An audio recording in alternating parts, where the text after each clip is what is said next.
Okay. Okay. Now you're on, folks. Be careful what you say. So, yeah, we've been going for well, around about 2 years. Some people have been to every one of these. Definite sadists. Anyway, so, or is it masochists? Whatever. Both. Yeah, that's the one. Okay, so we're just for those who haven't been before, and there are a few of you here, just to say how this works.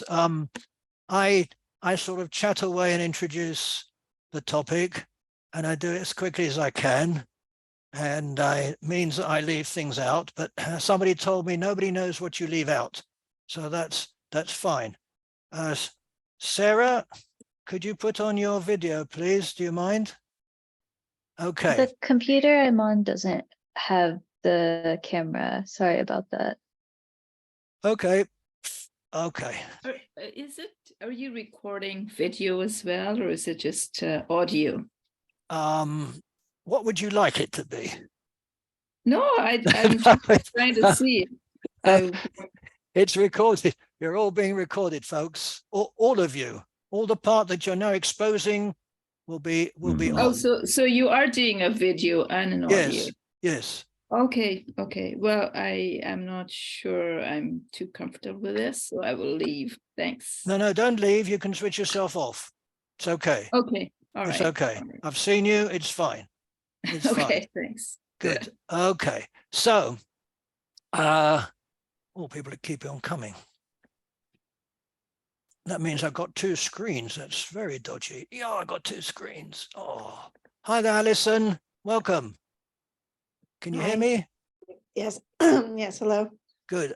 I don't know how to handle 2 screens. Okay. So we're talking about the purpose and the purpose of purpose. So every time, more or less. Hi there, Trevor. Okay. So, I usually say one word of what philosophy is, and it changes every time, by the way. So don't write down what I say, but they change according to either feelings or what's going to happen. But anyway, tonight I decided that the purpose of philosophy is to examine ourselves and the way we live in a world that can be seen or experienced only subjectively. Or another way of putting it, why are things this way and not another way? And then perhaps that's the theme to our first Sunday of the month discussions. The notion of purpose has huge implications. In fact, the more you think about it, the more you see its place in everything. It's actually what happened to me. I noticed that the work I'm doing and what I'm writing, purpose keeps on popping up, as it were. Not porpoise, purpose. And so I thought that's very interesting. Lucky it's now because I kept on adding things because of purpose. So many of my thoughts is how we do it. I throw at you, and you catch them and you run with them, and we'll see what happens. Many of my thoughts are left out. There are too many of them. The advantage, the beauty of having people from different countries, cultures, and professions is that we bring together various ideas, points of view, and we learn from each other. And either we learn something new, or we see that what we have done is quite good. But it's always good. We do something which is very, very nice here, I think. And so I'm going to ask to whom and to what is purpose applied? My answer is everything. You'll see what I mean as I progress. So I noticed 2 sorts of purposes. Is purpose for us or by us?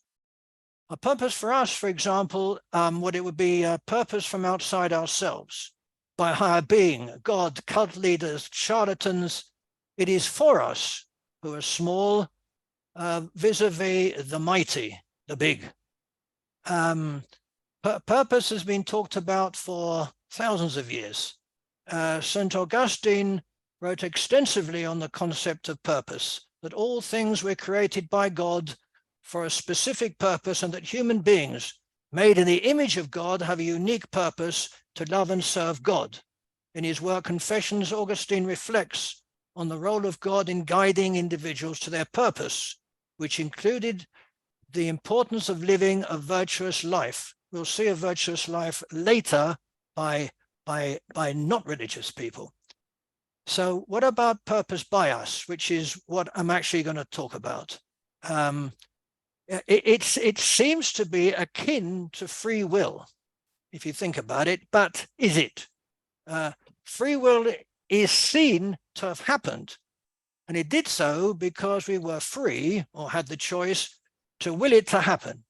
So free will can be seen if you look back to the past to prove your free will. You can only refer to the road that was taken. That's the only way you can show you had free will. You can't show it beforehand. But purpose is towards the future. Purpose is a forward will. You refer to a road that you intend to take. Purpose implies forward causality. Purpose is the will for something to happen. It is what brings us towards the future. This is different from foreseeing the future. Purpose is always towards the future.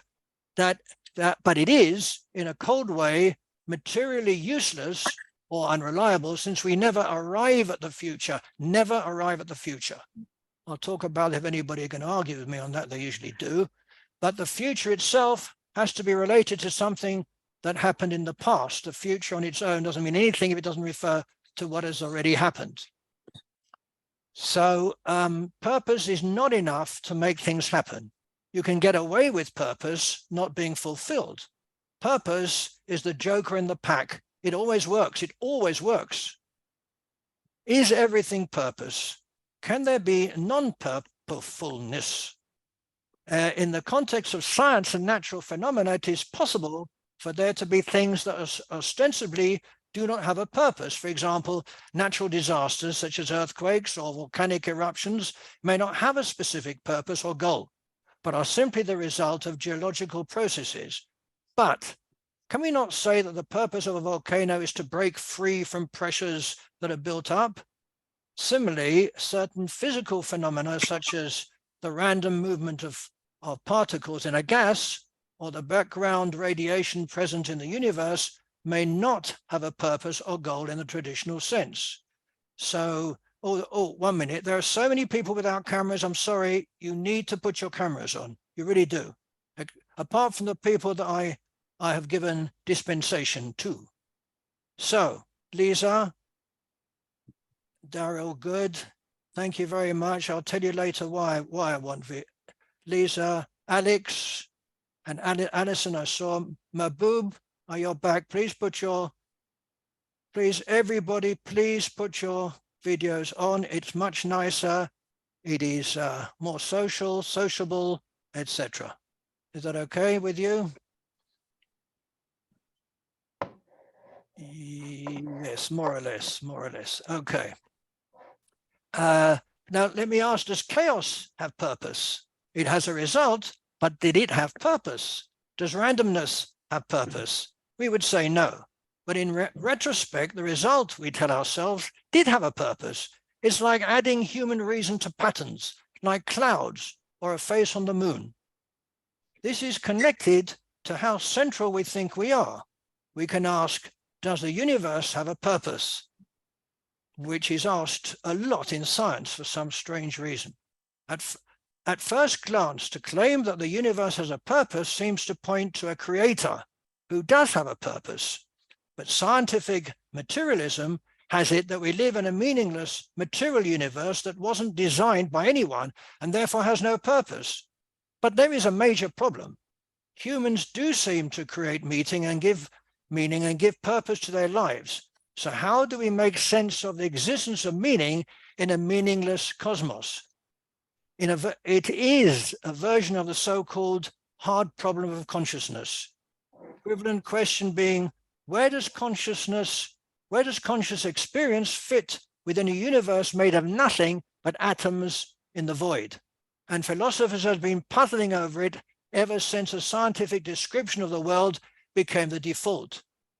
We could say that any language that hints at purpose, values, and meaning is simply projection onto nature anthropomorphic properties that it doesn't have. Can objects, like volcanoes, have a purpose? Or is it us who project a sort of purpose to object? Does gold have a purpose? Does the Bible have a purpose? Or the cross? Or icons in Christian Orthodox churches? Those are purposes for us, not by us. Purposes that we have instilled in them.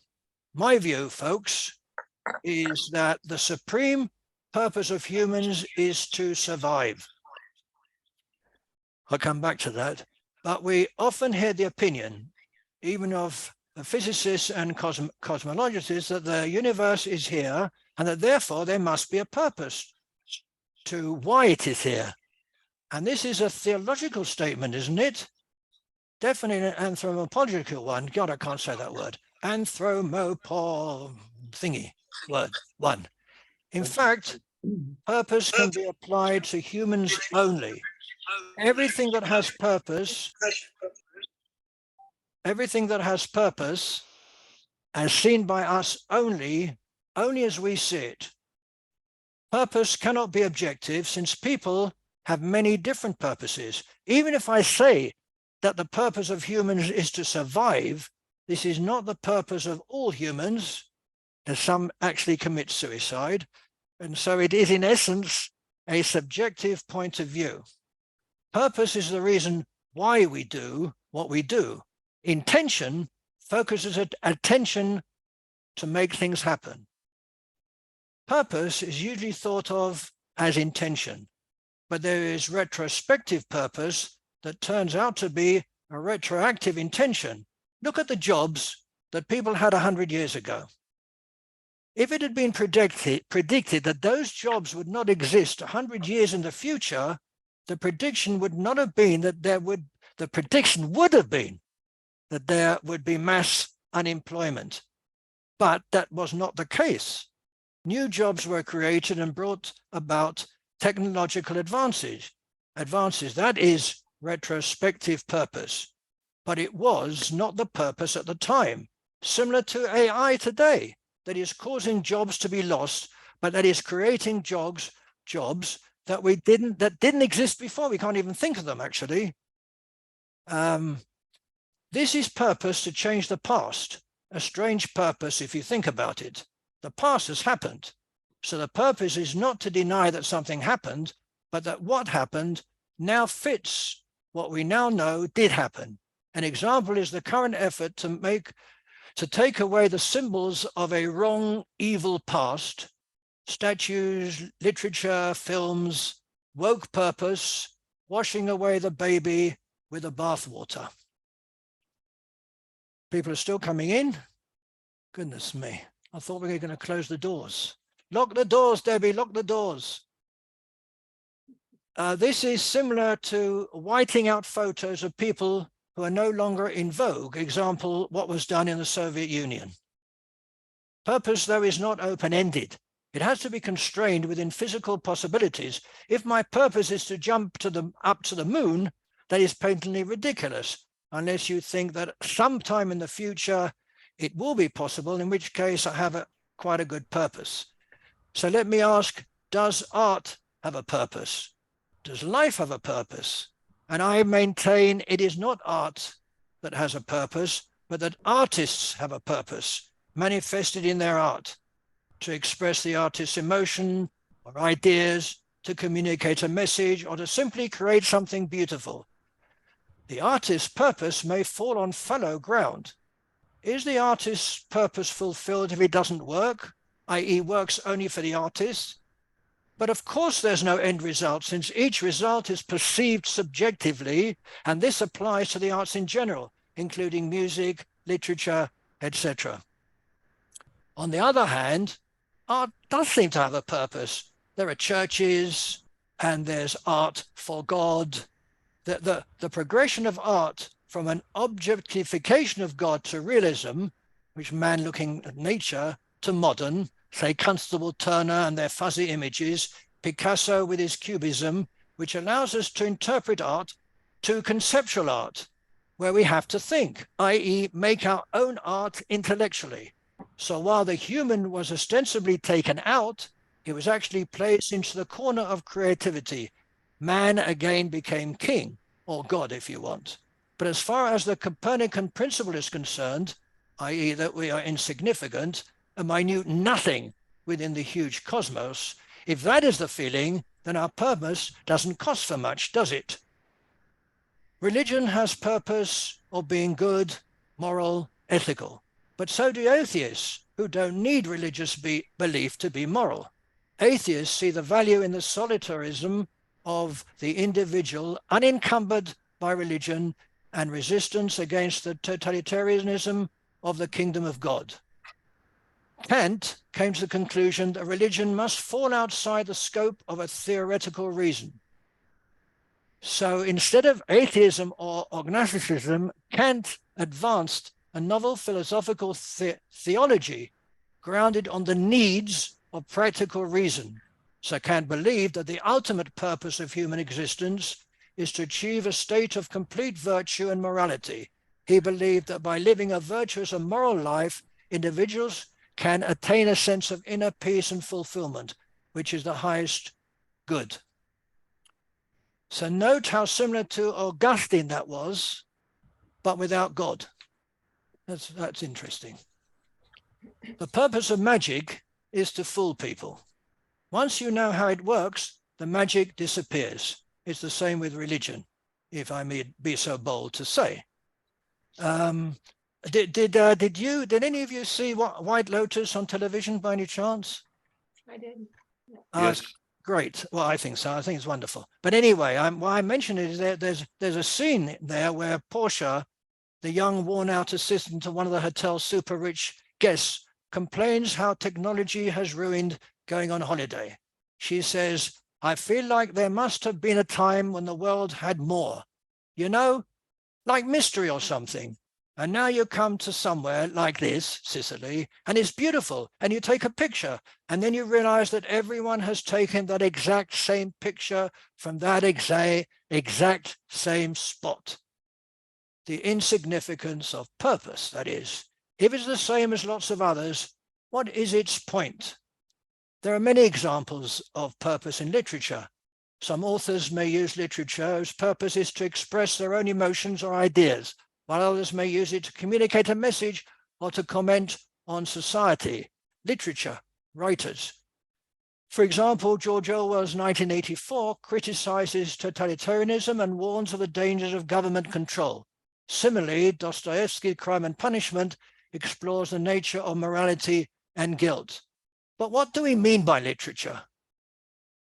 There is no literature. There are people writing. The writers are literature. They are expressing what they're expressing. What is art? There is no art. There are artists. And science. How often do we hear that? Science says that. No, science doesn't say anything. Scientists say it. That's why we can argue with them, and we do. And what about the law? I'll put that in for you, Bill. I realize you're coming. So does it have a purpose? Presumably, so we are told, its purpose is to ensure justice. But we all know that purpose is that purpose is not manifested, that justice is not manifested. In any case, we can't decide what justice is. It can't be an objective state since justice is a human concept. There is another way of imagining the universe as having purpose, and that its purpose is arrowed at us. In that case, trees, for example, have a purpose, giving us shade, giving us oxygen that we need to breathe, etc., etc. But that is not a less reasonable view than the other view. Actually, it's the only view. It is for us. As it is said, if it is said that everything is relative, is purpose relative? If so, what is it relative to? Non-purpose? Is there such a thing? Or another purpose? In that case, it's obvious that purpose is subjective. Does love have a purpose? Purpose towards one's own happiness or towards the other's happiness? Can purpose be entirely altruistic? How does one eliminate one's own purpose, i.e. have no purpose oneself? A neutral purpose, is there such a thing? Can purpose be subconscious? So one is sure that there is no purpose in what one is doing. Even a mystic sitting alone on a rock has purpose. Is every action linked with purpose? Purpose is always justified, benign even for the person who has the purpose. For example, George Santos of New York, whose purpose was to get, I knew somebody would like that. His purpose was to get elected to Congress and lied about his background so much that he created a completely fictitious history.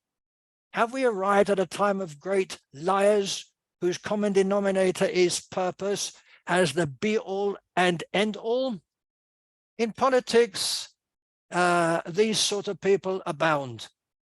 Podcasts and Netflix series have brought Anna Sorokin, the fake heiress, to tens of millions of enthralled listeners and viewers. Last November, Elizabeth Holmes of Theranos went down for 11 years.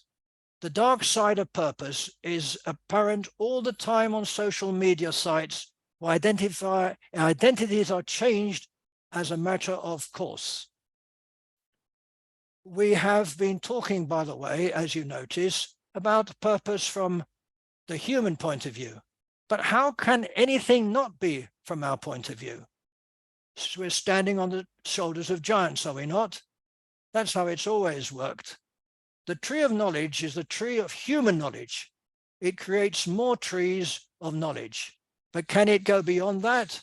Yes, AI. That's for you, Terry. There's always something for you. ChatGPT that everybody's talking about now, a bot that has become the fastest growing consumer app ever. It may be the biggest revolution since the industrial age. When it launched, by the way, on November the 30th, it took 5 days to reach 1 million users, a milestone that took Netflix 3 years. From sorting recipes to securing job interviews, we're all ChatGPTers now. Ask the bot a question, it will come up with an answer in any style you want. It'll make jokes, it'll do all sorts of amazing things. But it's all done in seconds. What happens if AI creates purpose beyond what we consider as purpose, i.e. it creates its own purpose? Does AI have a purpose? Rogue AI could kill everyone. AI could eventually pose an existential threat to humanity. Just as humans wiped out the dodo, the machines might eradicate us. We won't know, and there'll be no more first Sundays of the month, which will be very sad. I found this somewhere. I don't know where I got it from, but I liked it. So let me quote it. If you imagine training a dog with treats, it will learn to pick actions that lead to it getting treats. But if the dog finds the treat cupboard, it can get the treat itself without doing what we wanted it to do.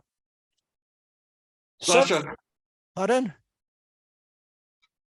So far, a robot finds very hard a purpose that we find easy. In computing, Moravec's paradox states that the things people find easy, AI finds difficult. And the things AI finds easy, people find difficult. It makes an interesting nonsense of our established categories of value. Fine motor skills challenge AI. For a robot to walk into a room and pick up all the dirty mugs counts as a remarkable achievement. But to make complex mathematical computations, it can do in a few seconds, just like that. So, the purpose of democracy is all have equal rights. So in order to get that, it's a nice purpose, but we can't make it happen. So we start tinkering with the rules in order to fulfill that purpose. So we got the constituency system, which can result in the winner getting fewer votes than the loser, right? Or we got proportional representation, which seems to be fairer, but what happens often is that minorities have more power than the majority. The purpose of social media is for ordinary people to have their say. The result, though, is that the loonies drown the sane. Lies become facts. Power of the mob is a mob with purpose. Just a word of quantum mechanics. I can't ever do anything without mentioning that. Okay, so Heisenberg said, among many things, the atoms or elementary particles themselves are not real. They form a world of potentialities or possibilities rather than one of things or facts. So I ask, can probabilities have a purpose? Isn't that a contradiction in terms? My purpose is to probably come to your party. Is that a purpose that I will probably come? Probablys, like everything else, are approximate. Can particles have a purpose? Did they have a purpose before they were measured, i.e. found? I am asking if they actually existed. I am wondering if an observer has purpose. As you know, in Einstein's special theory of relativity, the observer plays a critical part. Does that mean that the observer has a purpose? If he does, is it a purpose for him or by him? Well, I'll finish any second, don't worry. I've got lots left, but you know, what can you do? Time. Philosophers have debated the concept of purpose for centuries. We are joining them, perhaps with better results. I don't know. I've already mentioned Kant, who believes that purpose is not something that exists independently in the world, but rather is something that humans impose on the world through their own understanding and reason. I won't go through the various philosophers that in fact nearly every philosophy, not every philosopher has mentioned purpose. There seems to be something in it. I do. Is Duo here? I've got two screens, so I don't know. No. Oh, he's lucky. I'm going to mention Hegel and slam him, as usual. But Hegel believed in the purpose of history, etc., etc. It was driven by internal logic and all that stuff. And here are my words about Hegel. The good is not Hegel. Good Duo's not here. There is something hypocritical about Hegel, since he was strongly for the ultimate power of the king, was a fan of Napoleon, and at first of the French Revolution. Hume had a skeptical perspective on the concept of purpose. Heidegger believed, and this seems close to something that I believe, that human beings are always oriented towards their own existence. He argued that human beings are constantly in a state of being towards death, which gives human life its sense of purpose. I think Morris mentioned that a few times. Some of you have gone off your videos. Could you please put them on again? Thank you very much. I'd be most obliged. So I won't I will end in a couple of seconds. Interestingly, just I want to mention, because I mentioned God a few times, there's very much purpose in God, etc. Spinoza linked purpose with God, but God as nature, not the God that we think about up there, etc., etc.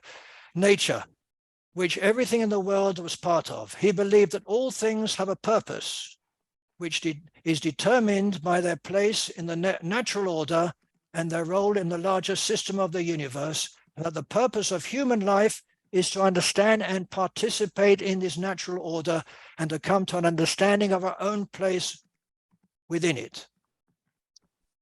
There is a thread running through my exposition. I did talk rather fast, but those who are chatting away, Alan, I see your fingers moving, so I know you're chatting, which means we're not getting the benefit of your genius. I have to, You think I don't see I your have to hide my fingers. now you think I can't see your fingers banging away there? Listen, I know you all want to say something and you all will, but everything you do on chat, we don't get the advantage of seeing it.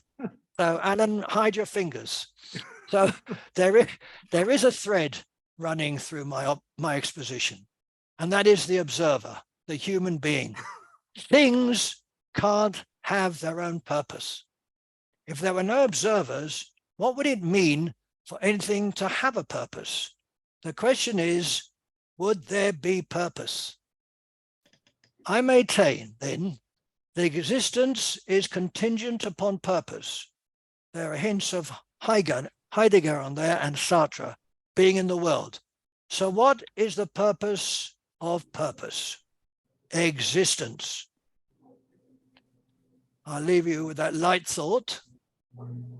And the floor is now open for those with mics on.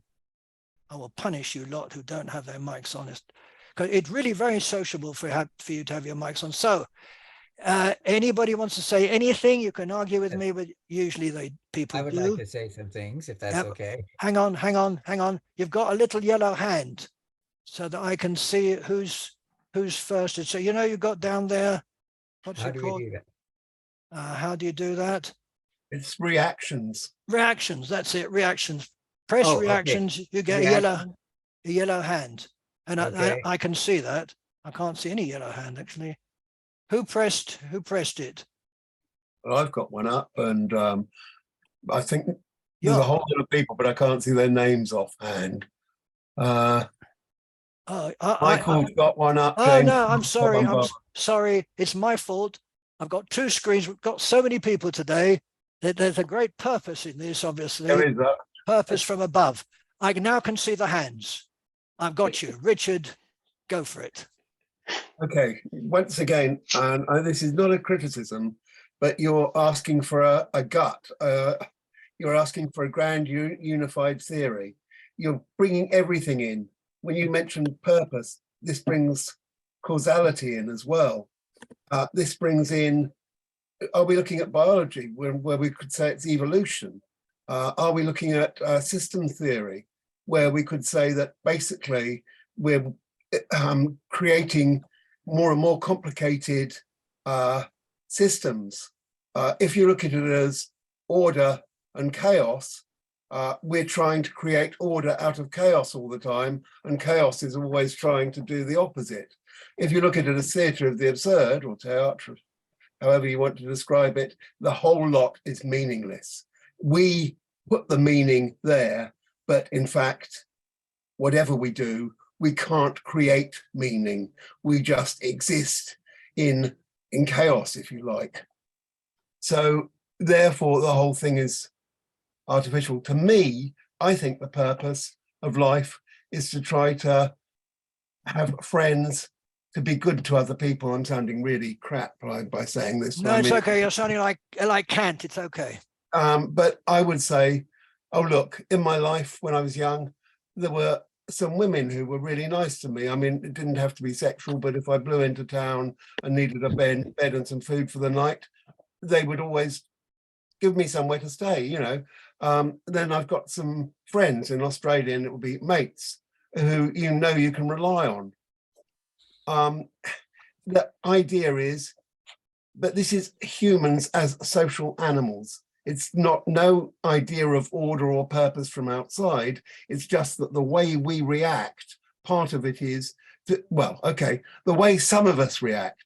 If you've read Dawkins, in his very first one, The Selfish Gene, he created, the computer model is really old now. I mean, it was probably on an old mainframe down at Oxford. And nowadays your phone has a chip that's more powerful. But he created a model where he started off with a population of altruistic beings. Then he created ones who were selfish. And obviously the ones who were selfish didn't do anything. The altruistic ones provided them with everything they needed. Then you found that the population became top heavy with the selfish ones. And then he created more and more different characteristics. These are not humans, these are not beings, these are just characteristics, but he put them together. And the whole point was actually to create a stable society where you could have, I can't remember what sort of percentages, but say 5% selfish people, 50% altruistic, then ones who remembered and were altruistic to other people who were altruistic. But if you were selfish, they cut you off, you know, and it became more and more complicated. And to some extent, that's what society does. Society wouldn't exist by itself. We create society, and we create society because we need it. And you find that social animals tend to do that. When you mentioned your dog, you said if the dog found the treat cupboard, it wouldn't need to do what you told it. That's not true. If you've had dogs, I mean, having worked with border collies, say, rounding up sheep and cattle, and having had Labradors as well, Labradors are incredibly greedy. But once you've built up a relationship, they do it because they love you. Admittedly, it makes it much easier. Well, okay, love is okay. What you mean What I is mean is you've they trained will them. ignore the sweet cut. If you tell them, they will do what you tell them. It's easier with border collies and Labradors, in a way, but they will do it because you are part of their social framework, if you like, and they accept you and they accept the fact that you'll have authority over what you're doing, and they will leave a bone aside. Well, some will bite you, but that's up to you. But it's all this created social framework. Really, everything is meaning, but we create it because we want to find meaning in the world. I agree. I think I'll leave that for the moment. Yep. You know that Dawkins' book has been very, very heavily criticized since I then. do. I criticise it. Enormously so. But I it was a just good. like that model, though. No, it's fair. It's a fair. Which book is that? He's a prolific writer. Do you mind? The Selfish Gene, the first one he wrote. Thank you. Selfish Gene. It's interesting, but he writes well. Thank you, Richard. Michael, yes. Hi. Thank you, Ron, for choosing this topic. It's so rich topic. How many hours do I have? Okay, minutes, because I have a story to tell you. Right. Good. So my whole life, in some sense, was investigation of this idea of purpose. And Richard just mentioned this system theory. So when I was graduated from the university, it was a fashionable idea of developing this, what was called a general system theory. And my favorite reading was the whole series of publications on general system theory. I don't know what my camera is doing with me, but anyway, it's not how I look. But anyway,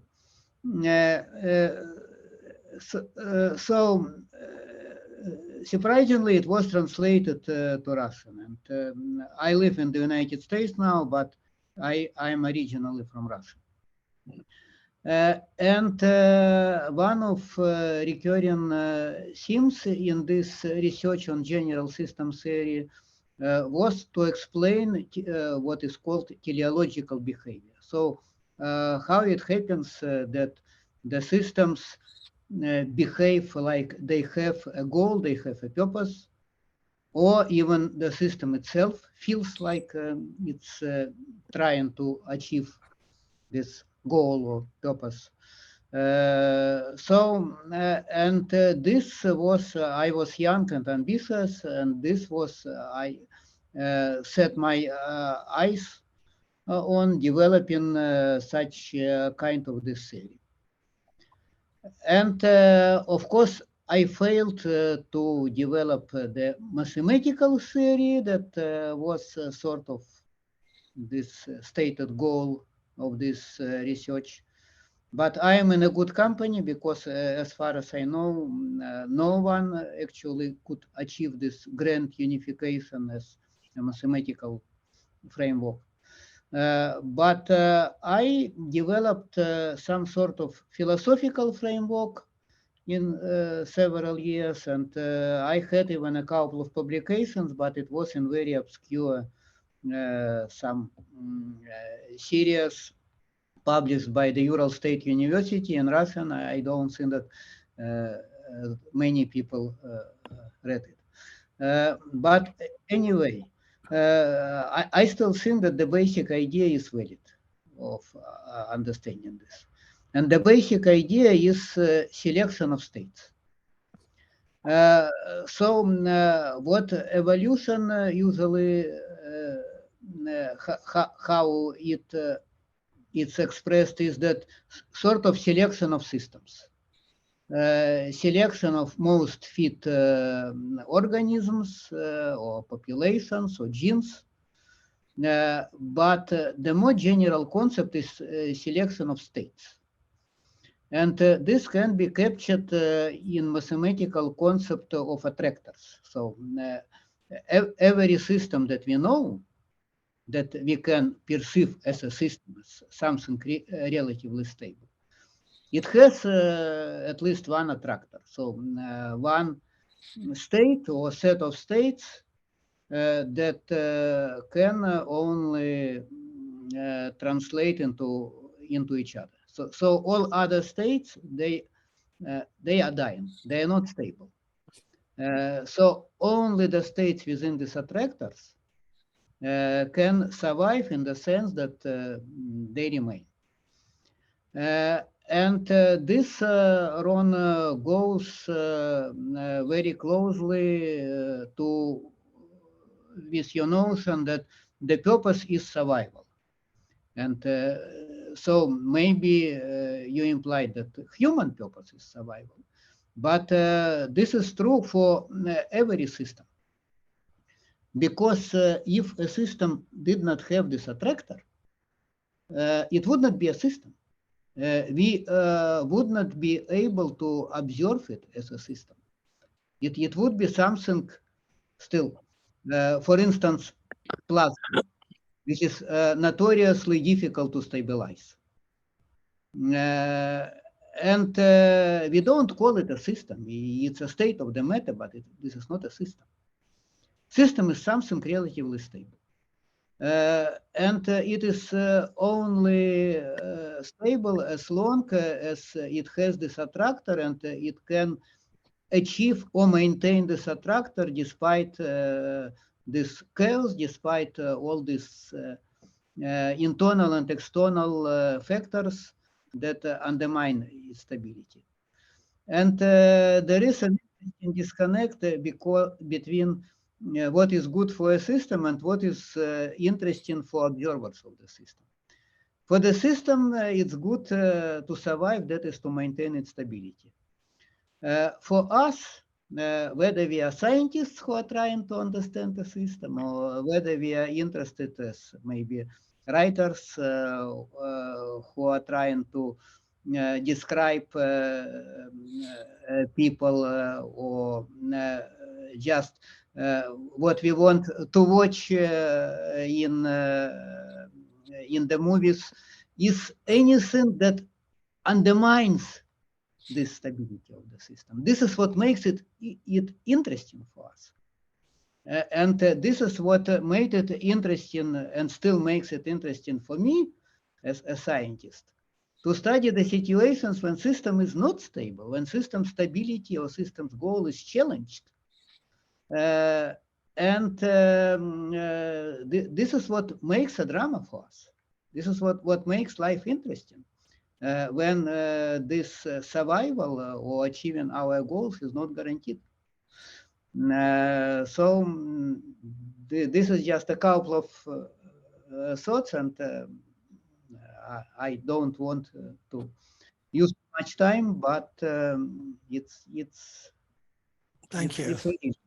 That is definitely interesting, but later I'm sure I'm going to come back to that because the desire, the urge to exist is human, the urge. And we need to then discuss what it means for a system to want to survive. It doesn't want anything. But anyway, we'll definitely get back to that, I'm sure of it. But we just have no way to know what another system wants. I agree, definitely. If it's not like us. I agree.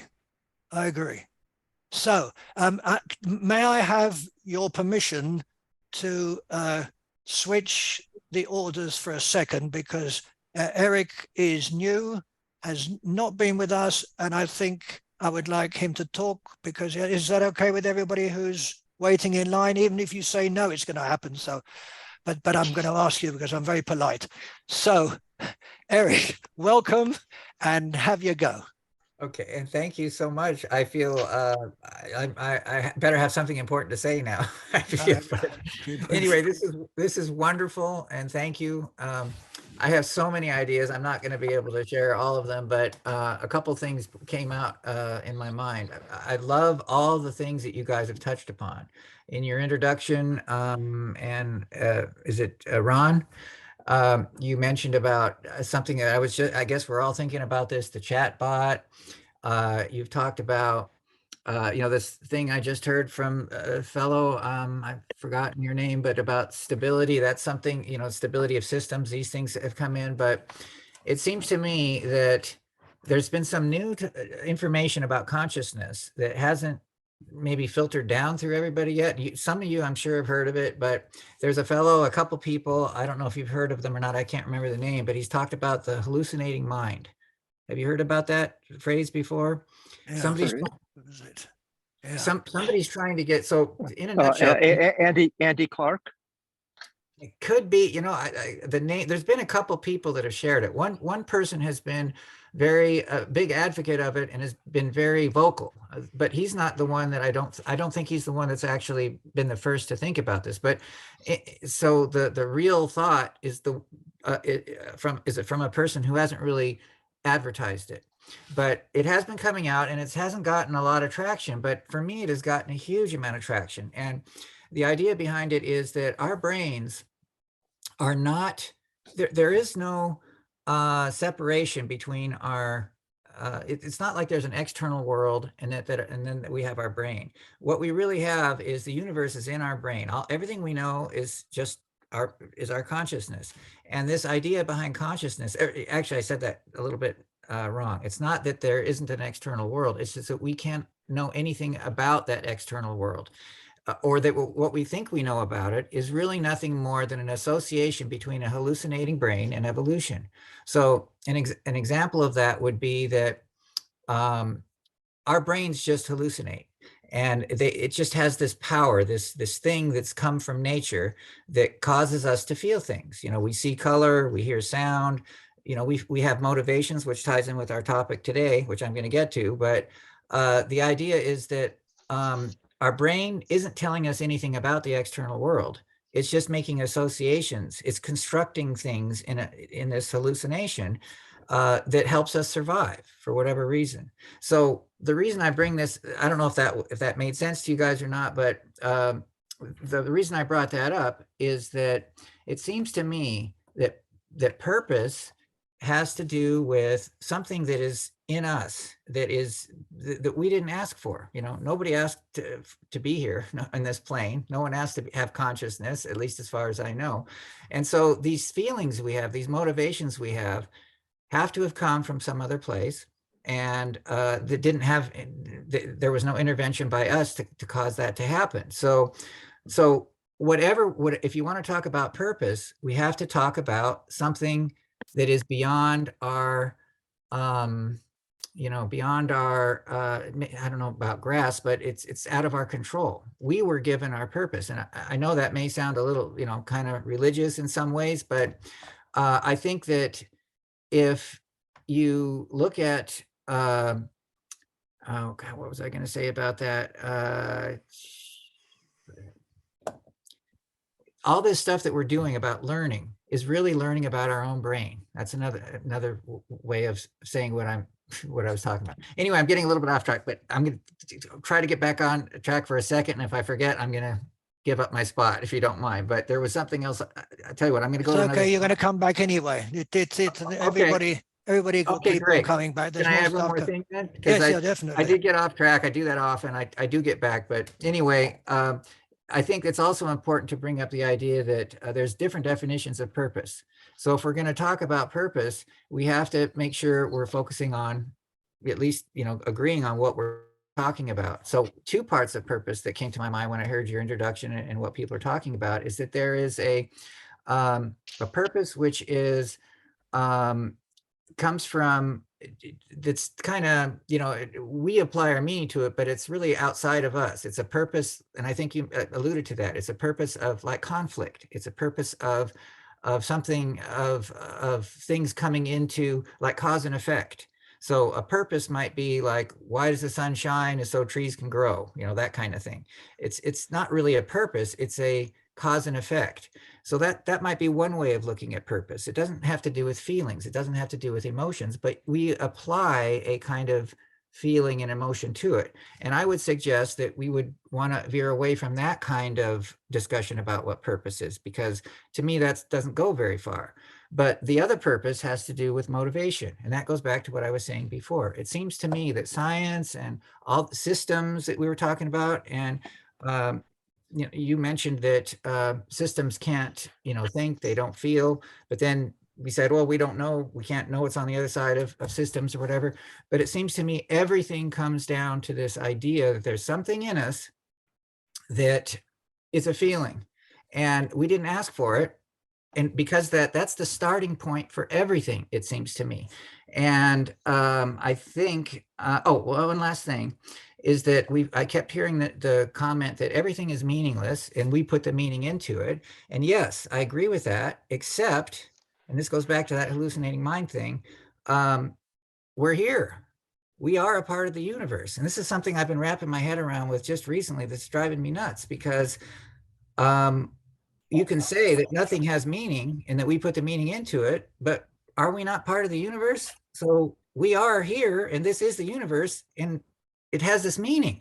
But what is that meaning? It comes from inside of us. We don't know where it comes from, but that's the thing that we should be focusing on. Last other thought that came up had to do with a poem I just discovered a little while ago. I'm sure you guys have heard about it. Alexander Pope's something about know thyself. I don't know if you guys have heard that or not, but he says the most important thing is to man should be spending their time thinking about themselves, thinking about the internal part. And I'm not sure if it fits exactly with what we're saying, but it ties in that's where the answers are. So anyway, that was my piece. Thank you for giving me my time. I talked too long. No, it's fine. Thank you very much, Eric.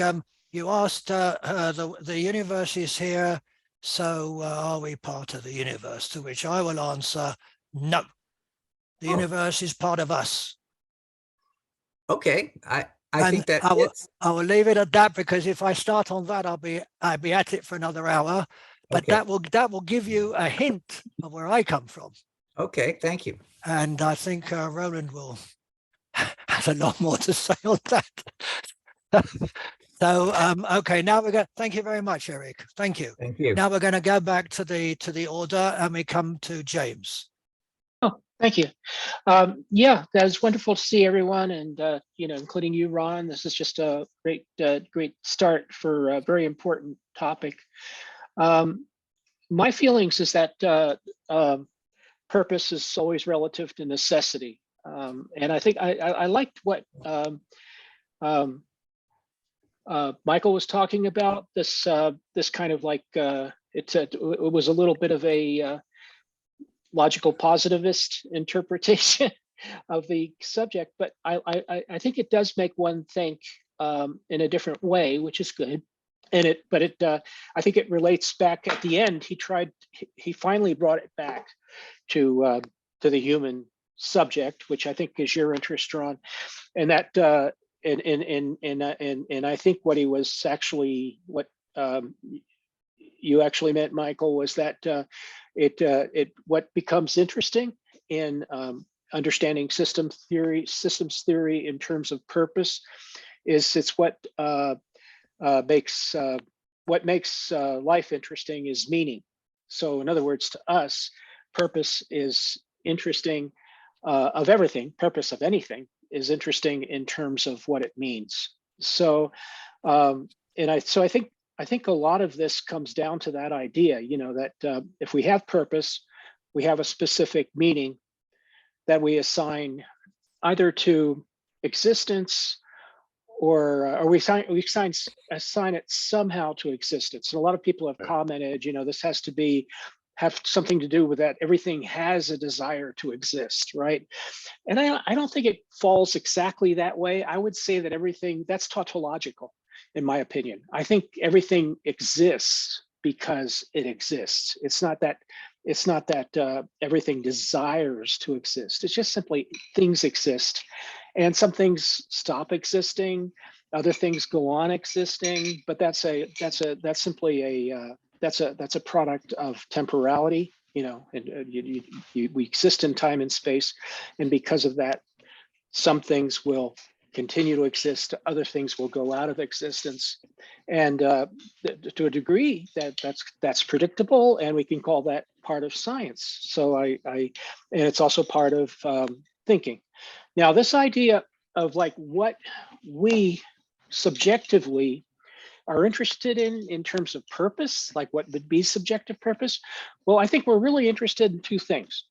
There's only two ontological or metaphysical objects that really matter for humans, and one is the existence of ourselves and the existence of the world. So somebody's got a lot of noise. I think it's Michael Lucid, if you don't mind. Anyway, so this existence is actually causing our the kind of existence we have as human beings does, like everything else, relate to our purpose, because purpose relates to necessity. When we're born, we don't have an awful lot of purpose, but we have a ton of curiosity. We also have we also are born into a world. That's why we call it that, you know, because we're born from out of the womb into the world. And when we are born into the world, our curiosity kinds of takes over, and we start becoming more and more interested in gaining a worldview. We begin to gain this worldview. And this is what Eric, his very interesting presentation, says might be related to something called hallucination. Other people call it knowledge, but you know, whatever word you prefer, I think it's just kind of like it's just a preference of analogies. So, or you know, psychological preferences, whatever makes you comfortable describing it.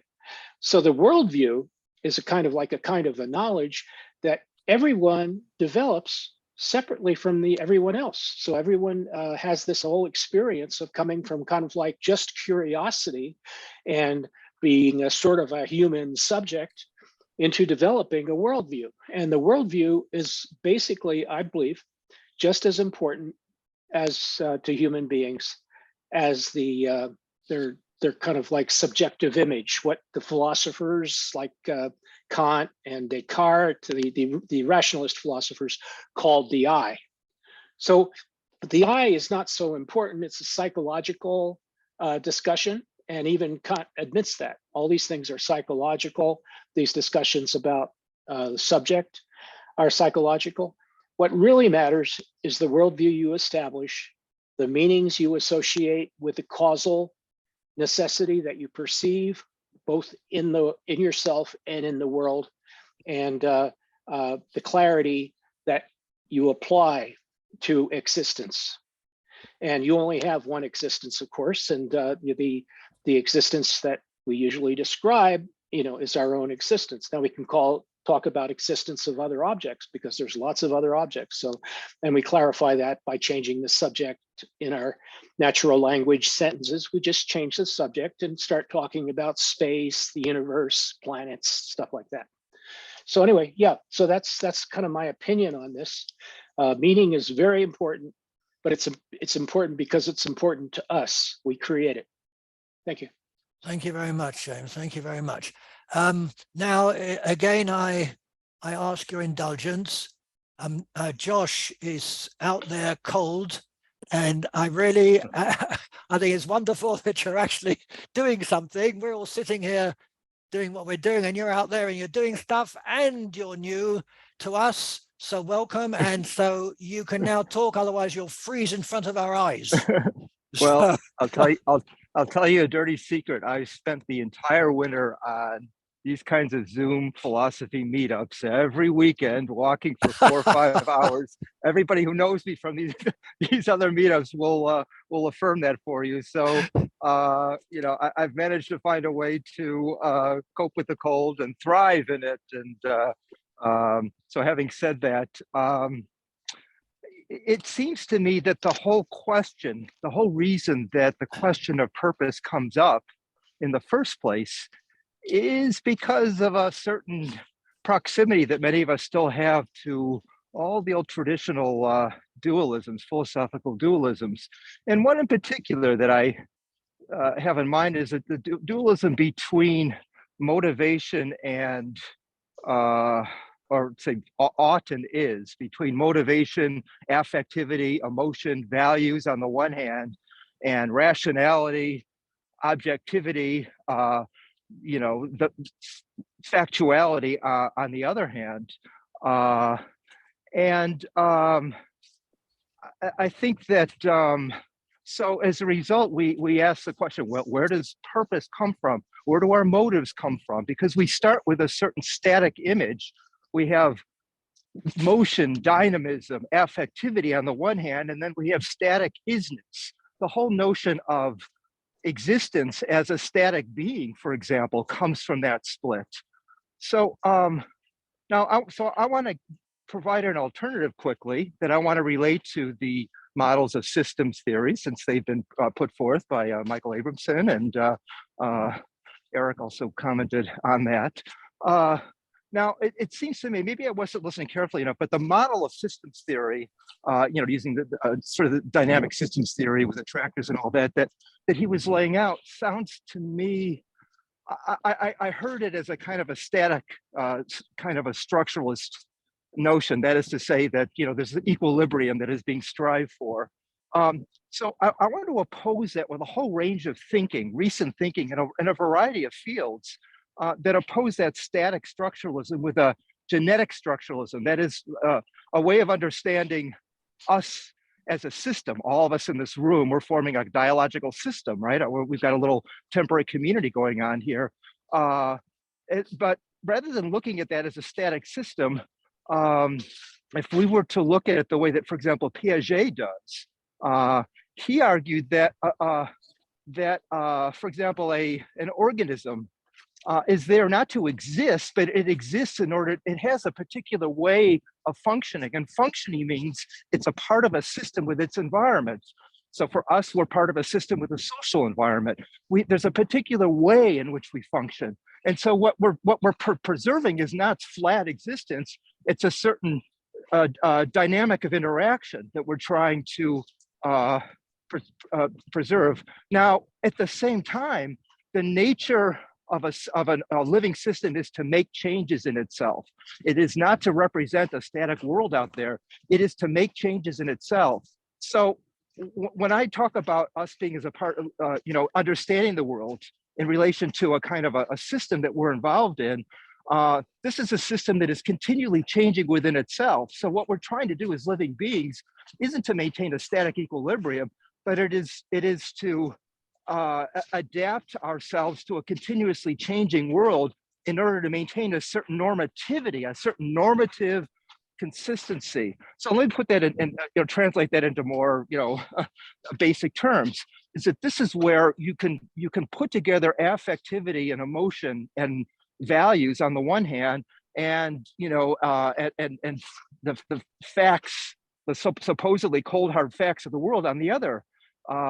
What we're doing when we try and make sense of ourselves in relation to the world isn't simply to, you know, for example, the notion of consciousness is hallucination. That implies that there's a certain illusion. You know, hallucination implies something that's not real. But what we're doing when we construct our understanding of each other, of our world, is we're putting together a pragmatic way of interacting with each other.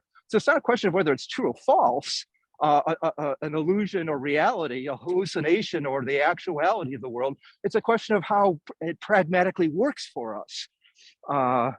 So values, purpose are intrinsic to moment-to-moment functioning in the world, not just for us, but for any living system. An amoeba has a normative way of functioning in relation to its world. It constructs a niche. Its environment is a niche that it constructs, and so that's a value system for the amoeba. It gravitates towards gradients of sugar, and if there are changes to that environment, it will adjust itself. And this is one can argue that this is, we can progressively get better at this. That is to say, to the extent that we can talk about an evolution, an ethical evolution, as well as an intellectual evolution in our understanding of each other. This comes about through our pragmatic engagements and our ability to be able to try out more and more effective ways of interacting with each other. Because I think the other approach, the approach that looks for a purpose that you can define in a static sort of a sense, in the way that Kant did, a categorical imperative, is ethically dangerous, because you're always going to run up against those who don't seem to abide by that purpose or who interpret it differently. Whereas taking a pragmatic approach, that there isn't a final kind of a way of understanding how we derive meaning and values, but that we're constantly adjusting our what matters to us, what's significant to us. We're adjusting it all the time, and we're trying to adjust it with respect to each other in ways that allow us to get along with each other more and more effectively. Okay, I'll stop there. Thank you very much, George. I want to ask you, do you think an amoeba has a purpose? An amoeba has it has a way of functioning that relative to which it recognizes obstacles. That's a purpose. In other words, purpose isn't a thing. It's not a thing out there that you can inscribe on a plaque. It is a dynamic way of functioning that recognizes and discriminates and differentiates relative to normative goals. That's what purpose is, and that's all purpose is. But that doesn't mean that it can't give us what we want in terms of getting along with each other better. But because if we look towards another notion of purpose, which is some grand static final universal, we just will get into trouble. We already have gotten into trouble with those ways of thinking. I don't think that purpose is static at all. It can't be. If you say that everything is changing, and I agree, then there's nothing static about it. It's never static. Therefore, purpose can never be static. And if you say that an amoeba has purpose in some way, then we have a problem with the very term of purpose, which can only, in my view, can only apply to humans. Humans have purpose. They can think about it. They know what the purpose is. The purpose was to come here, you lot, and sit here. As far as you're concerned, your purpose is to walk, which is great. I think we're going to do one of these, everybody walking. But the point is, you're not static now, and we're not static now, even though we're sitting. We are all adjusting to what people are saying to us all the time. Now, if somebody had not said something up to now, we would be speaking differently. If Michael hadn't said what he'd said, we wouldn't think of it. We wouldn't talk the way we are. We've been influenced what Michael said, for example, and like everybody else, and that moves us along.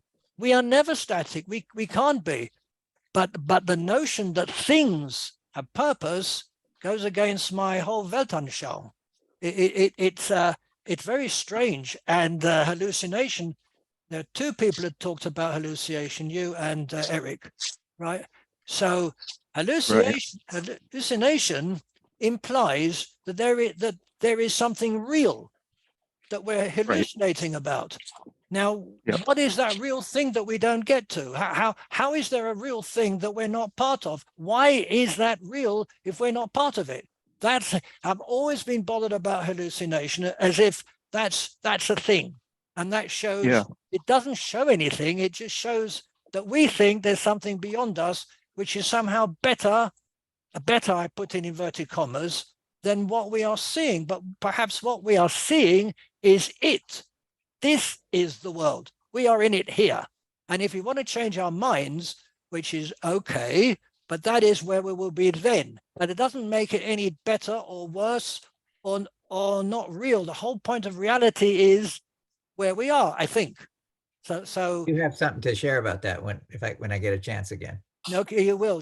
Don't worry. Don't worry. So Okay. thank you very much, Josh. We will get back to you. Carry on walking. Thank It making me feel really healthy. I've got to tell you. you. Thank you. Okay, we're going to get back to the direction. Claudio. Hi there. Oh, hi there. Thank you. Yes, I agree with you, Ron, earlier when you said that that we tend to give purpose to virtually everything or everything, and it's been going on for thousands of years. I agree with James Cook, who said that the purpose is tied to existence, and also also the time period regarding existence. Like, for example, Europeans during the Middle Ages uh, had a different purpose to existence than the Europeans who live today in Europe. Right back then, their purpose was tied to God, because virtually almost like 100% of the Europeans were religious. Right, it was tied to the afterlife. But today, the purpose for most Europeans is secular, and it's tied to consumption, financial gain, financial security. It's more practical in a way, and it's more temporal. I don't have a problem with there being a purpose to, let's say, man-made things like objects, like computers, right? Chairs, tables, all things that are manufactured and sold. They all have purposes. Also, their components have purposes too. The components of a computer, they all need to be functioning, and they're integrated and for the proper working of the computer. That goes also for a wristwatch. The purpose of a wristwatch is to tell time, to keep track of time, and to avoid being late for work. So you can't really argue against that. Those things do I have a can. purpose. Okay, you can. I can. I will. But I'm not finished though. Like, I probably might even end up agreeing with you after listening to you. Who knows?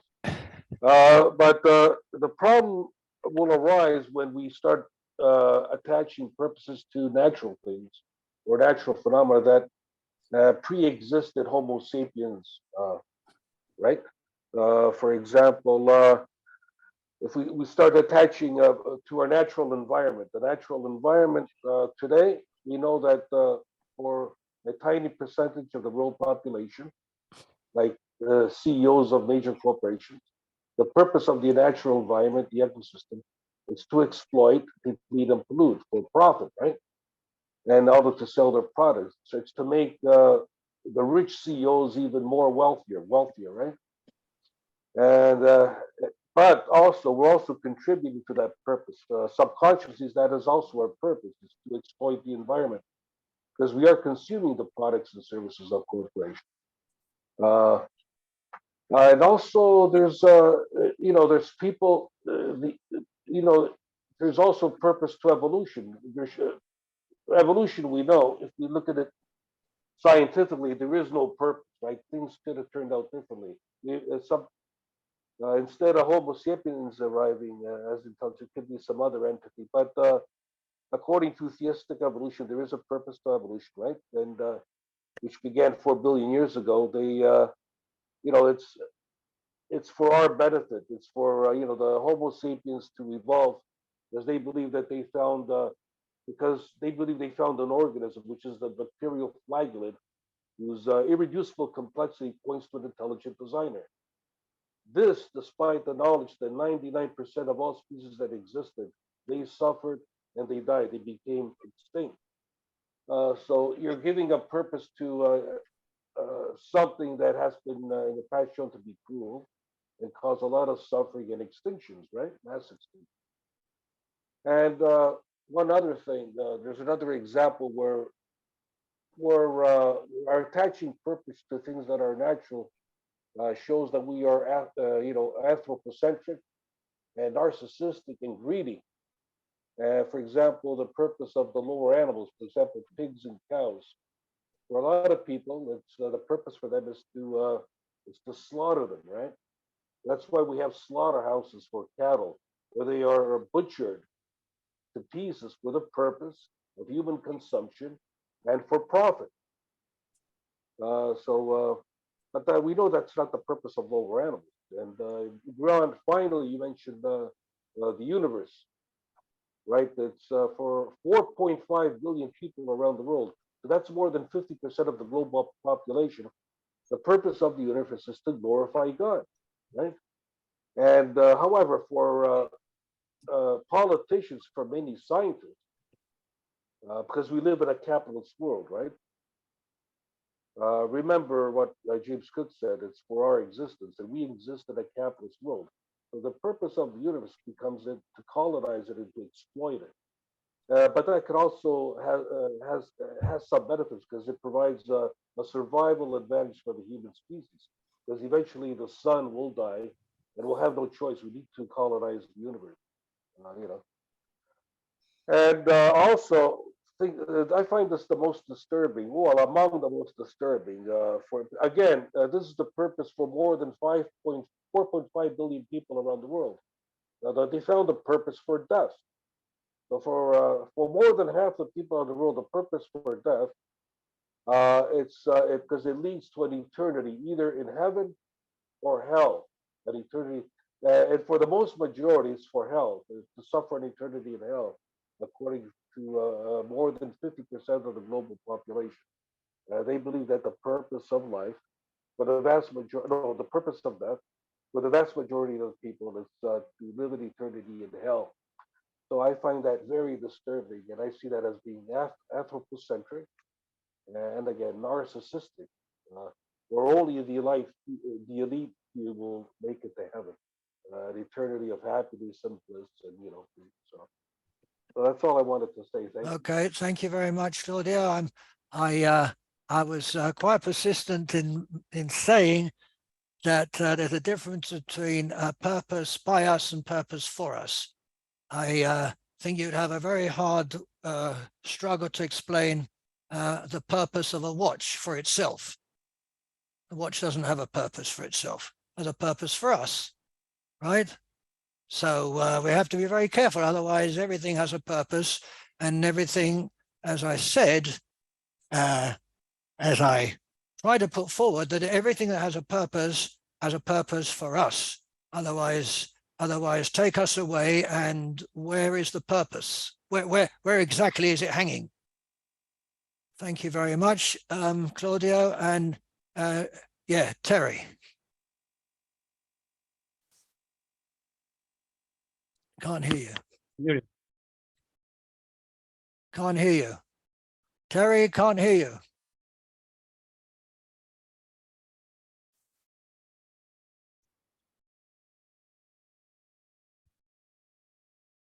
Okay.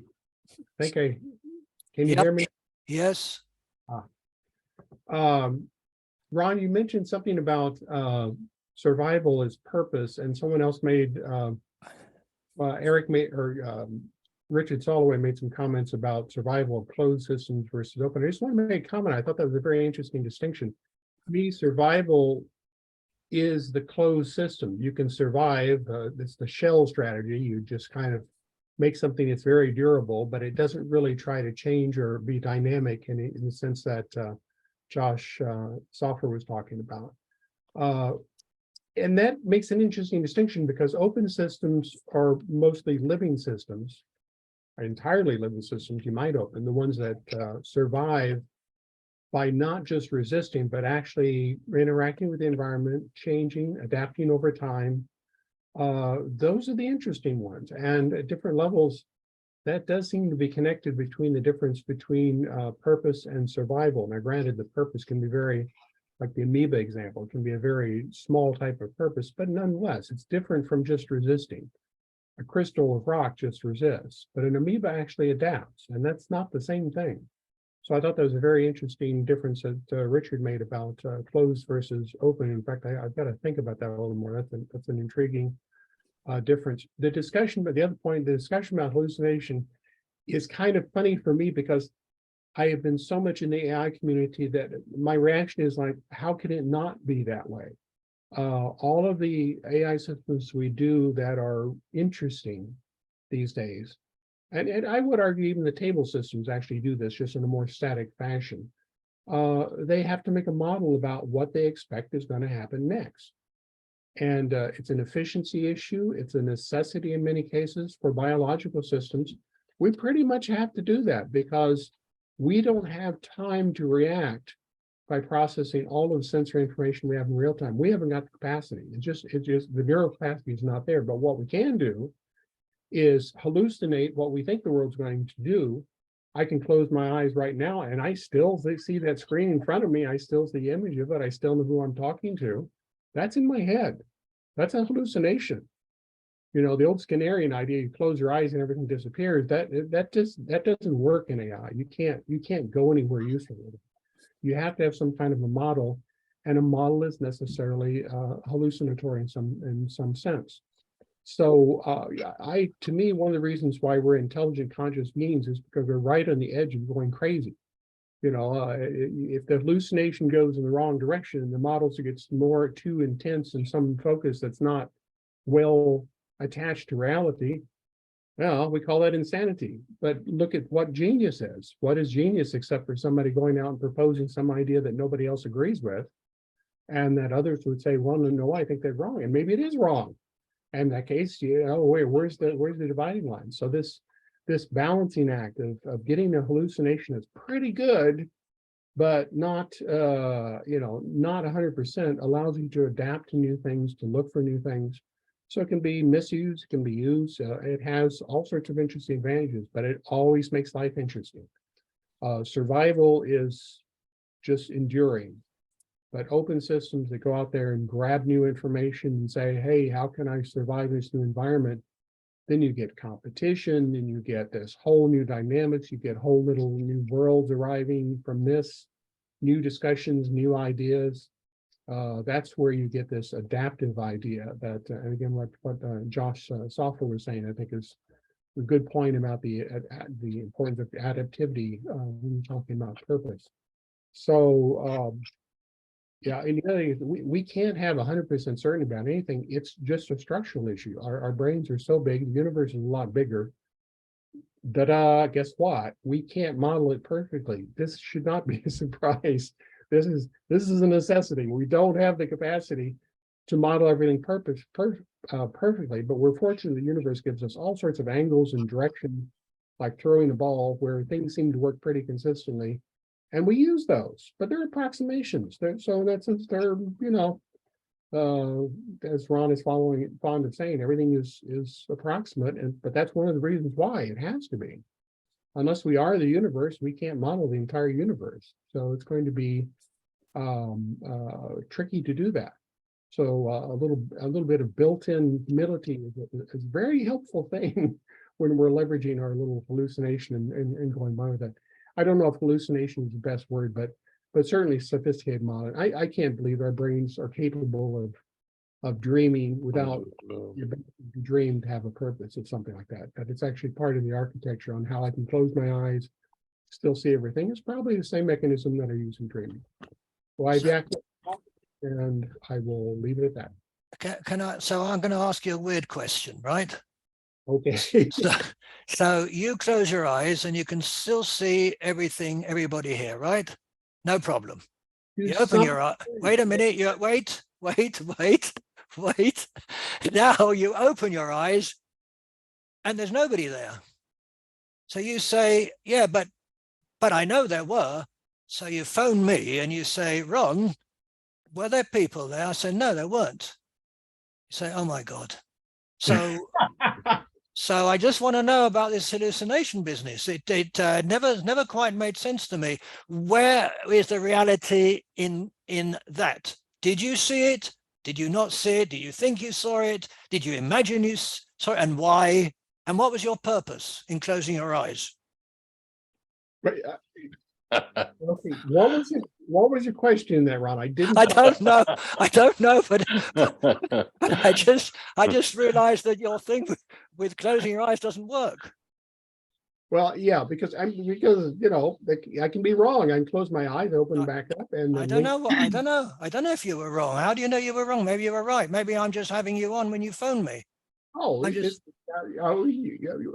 No, but you see but- the problem. No, the problem with hallucination and imagination, there are problems there. There are huge problems. And hallucination has something to do with something being not right, because it means that when you're not hallucinating, that's right. But we don't know that, as some people would like to say. As I see on the chat, Trevor's very active on hallucinations here, I can see. Trevor, Ron, pack it up. Stop banging Yeah. on that thing and talk. Where are Ron, you? Ron, can I, Don't suppress my free speech, Ron. Pardon? Ron, can I say a Suppress my quick, free speech, Ron. Wait a minute. I can't. Who's talking now? I can't. I've got two screens. You must remember, got a lot of people here. Oh, Josh, you're back. I'm so relieved. I thought after what I told you, you ran off somewhere. no, Ron, I just wanted to say a quick thing about this. Wait. I don't know who it is. Wait. Who's speaking? I've got two screens. Nary, it's Nary. Oh, Nary. Yeah, You were- I just wanted to say a quick thing about this hallucination. Okay. A few days ago, I was walking with a friend. It's quite cold here, and there's lots of snow, and she wanted to do a big walk. So it's about 8 kilometers, and I said, so coming back, I think I was hoping the walk would end pretty soon, and I saw. And I said, oh, yeah, there we are. I saw a couple of cars, in the midst of the trees. And so we're walking, and and then it was a half a kilometers before we entered into the parking lot. And she said, I wanted to know why you're saying there were cars. And I said, oh my God, it looks like I saw a mirage or something. And was it a survival? Like, was I just, I don't know, it was never happened, and it was a weirdest thing. Yeah, just Okay. wanted to share that. That's very good. That's very good. You've been watching too much TV. No, I wasn't. I'm not a TV person. Sorry. Well, there you are. Then that proves it. Then you should become one. Thank you very much, Nari. Ron, Bill. do I get finish up or not? Or am I done? Maybe I'm done. Bill, it's your turn. Thank you. I look at purpose as providing some coherence to my behavior by giving me a performance objective. In other words, I orchestrate what I do for an achievement end. And I think that is characteristic of a lot of events that happen in our society, beginning with any enterprise that has a policy. Policies are the purpose for which they implement laws, rules, and regulations. And the idea that we have to puzzle over purpose, when it seems, at least in that example, very simple. We are engaged in purposes behavior every time we implement a policy, by every time we govern people for a purpose that is objectively important for the society. And that is what we do when we implement our activities, display our love, and do other things that are implementing our objectives. And, I grew up in a system where performance objectives were the essence of education. They were going through a whole process of giving us, in 1970, the City University of New York, a list of performance objectives that we had to accomplish as teachers. And it was a way of coherently addressing the need of a curriculum to meet the needs of the people that we were trying to teach. And the notion that it's flexible is clear, because you may not achieve your objective. You may have to go through revisions, and other people may have counter objectives. And the whole convergence of conflicting performance objectives is all over the place, in war and in competition and in business. And I think the coherence that purpose gives is an important coherence to understand, because it displays the flexibility that everyone is talking about as characteristic of life and evolution. And it, at the same time, gives a coherence to our life that is permanent and measurable. When we end our activity of achieving the performance objective, we can look and say, what do we do? Did we do it successfully or not? And if we didn't do it successfully, we got to continue to work on doing it right. And I don't know, that's my 2 cents on the subject, because maybe I'm thinking too simplistically. Because all you guys are out there in the metaphysical world, and I'm just saying, hey, I know what it is. Ron, I know that the law is the implementation of policy. That an organization that governs public behavior is all about. It's not that hard for me. And I'm just saying that's what we have implementation activity going all over our society, in business and in boardrooms and in legislators and legislatures and executive offices. We implement policy all over the place, and that is what purpose is. Purpose is what is purpose? The implementation of Performance policy. objective.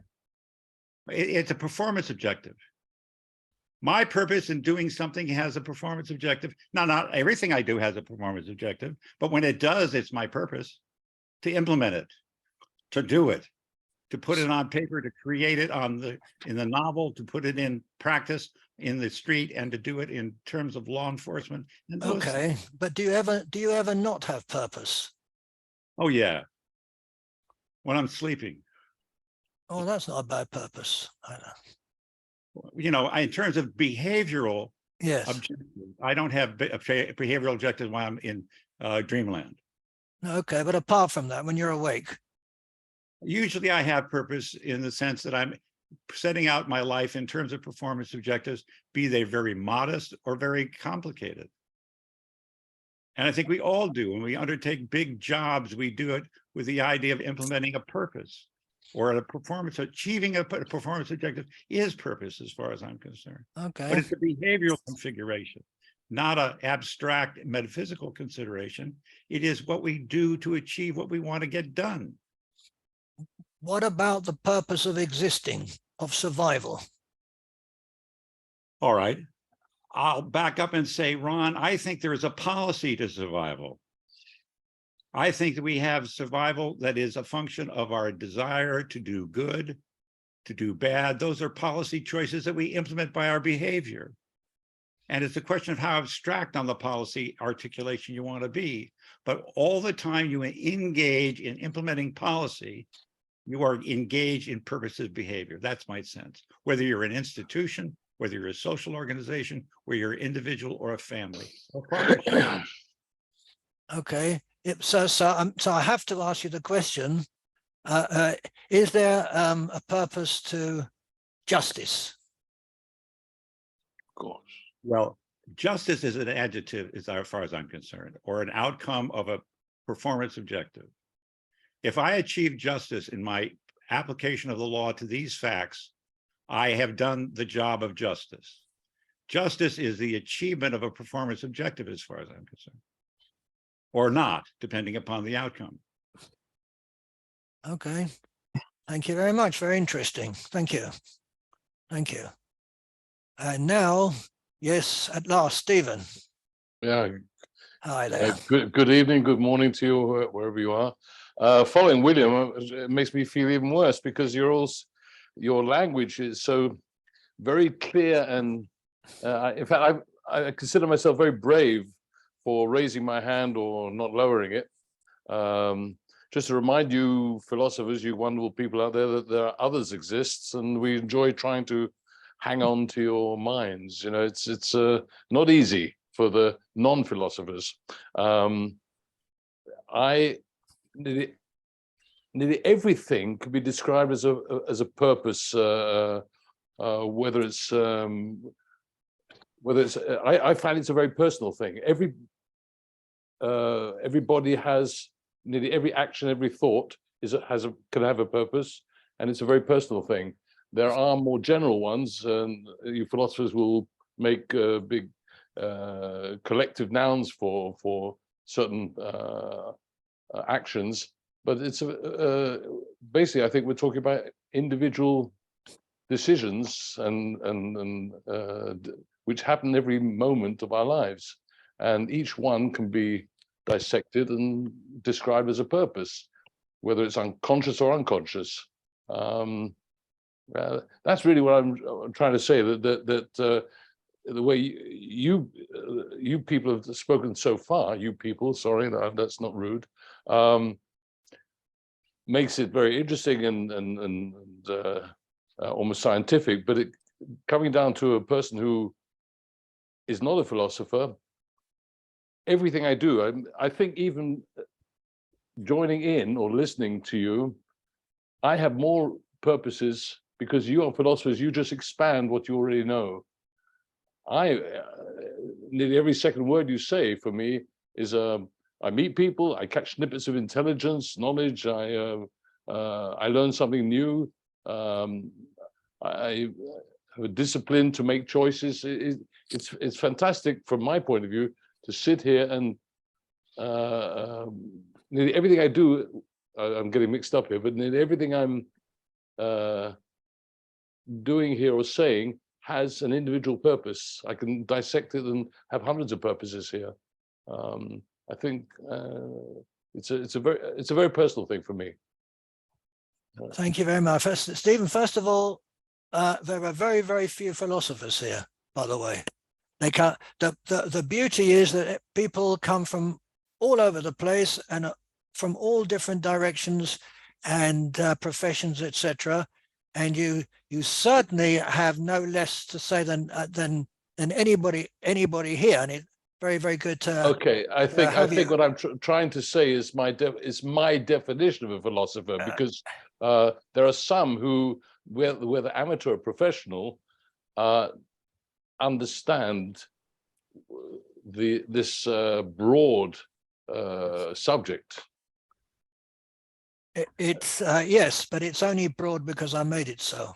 You must realize that I could have made it narrower, which would have been perhaps less interesting. But everybody puts their spoke in for the way they see the world.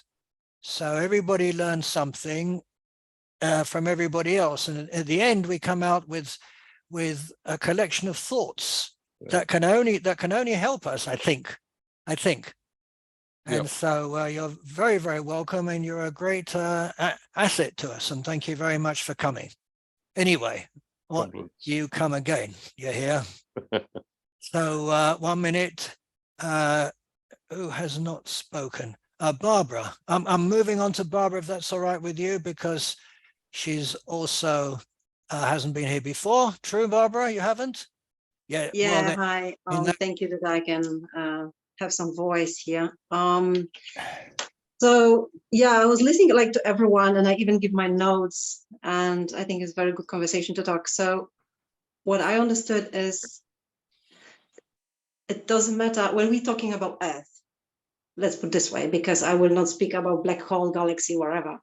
But if I will focus first about Earth, and it doesn't matter what is born on the Earth, and it doesn't matter what is growing on the Earth or create on the Earth through people, through animals, wherever, has automatically a purpose.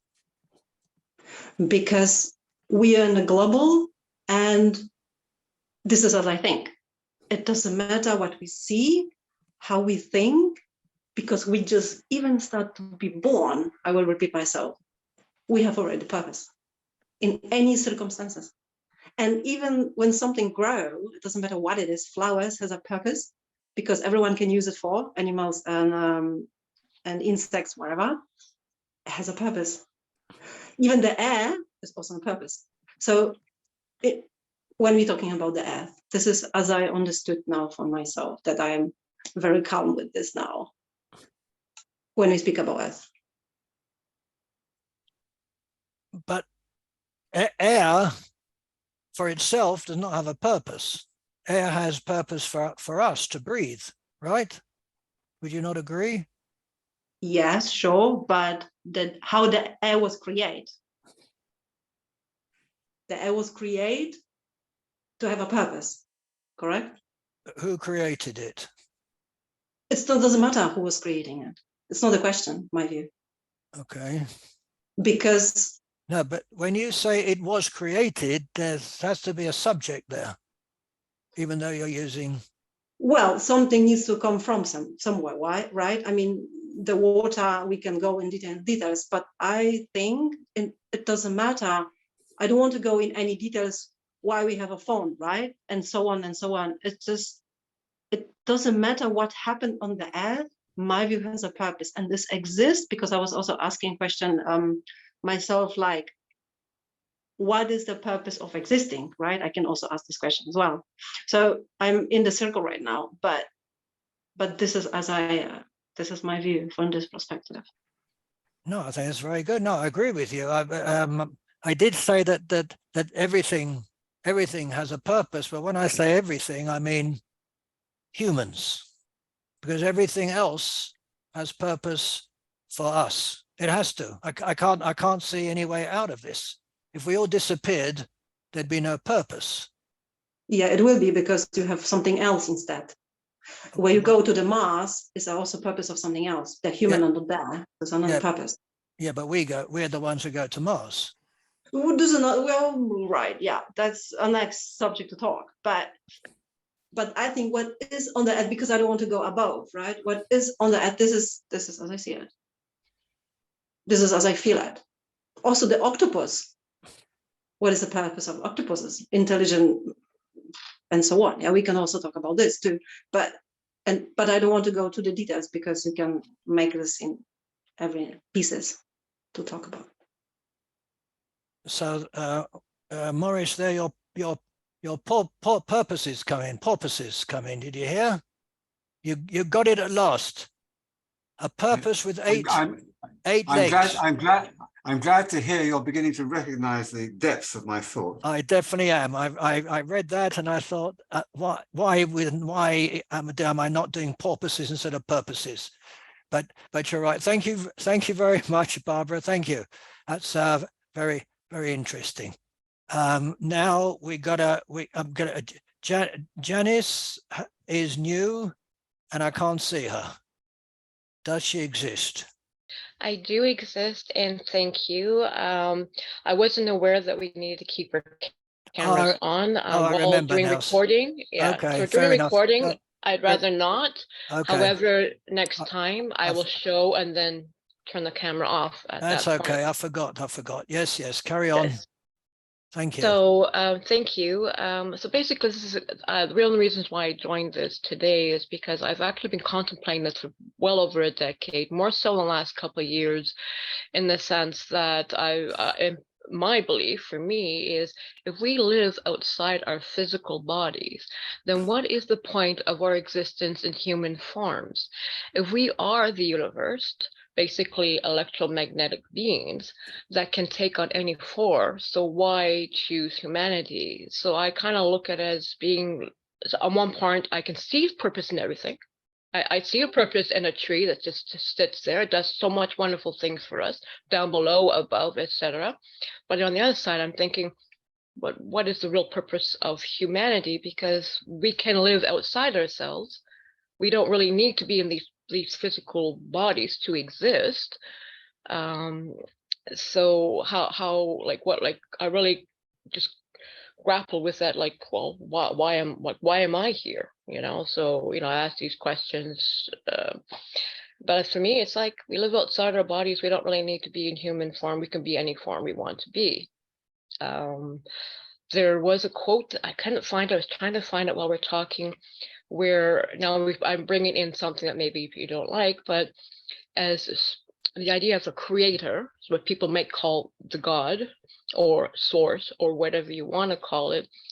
Basically, there was a quote written saying that the reason he created the universe or world was because he wanted to be known. He is known because we exist here on planet Earth. Right. So again, as I said, I can see both sides. I'm actually a Libra, so I can actually see both sides. We all have purpose, and yet we don't really have purpose, if that makes any sense.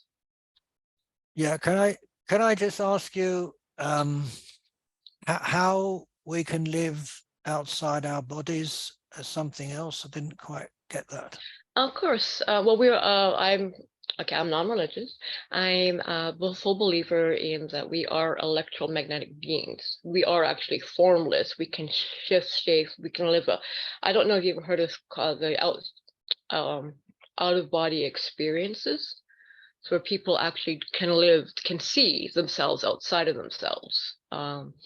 So for me, as being an electromagnetic being, I'm actually all these little particles. I'm all energy, like everything is energy. Everything can be deduced down to a quark. Like even a rock has a purpose, a crystal has a purpose. We're all little individual, we go as far as quarks anyways, but that's how we can live outside our bodies, because we do live outside our bodies. Okay. That's interesting. Thank you very much, Janice. If I want to say anything else, that's fine afterwards. I'm going to, who has not spoken yet? And Zach is new. And then I'm going to, just to make sure you know I'm being fair, Zach has not been here before and you can say something. Catherine has been here before and didn't say anything. So it's Zach, Catherine, Roland. Sorry, Roland, you've been waiting, but you will forgive me, I'm sure. Or maybe not, I don't know. So Zach, yes, thanks for coming. Thank you, Ron. Thank you. Can you hear me? Yeah. Okay. Well, I really agree with, I'd like to preface by saying I agree with what Stephen said, where I'm pretty new on my philosophical journey, but I have a few thoughts I'd like to add to this idea of purpose. And I'd like to say that when you wake up in the morning, an infinite realm of potentiality you immediately see. And so when you choose to do things, you're assigning a purpose to the world, but there's also the idea that if you chose the other thing still existing, does it still have a purpose?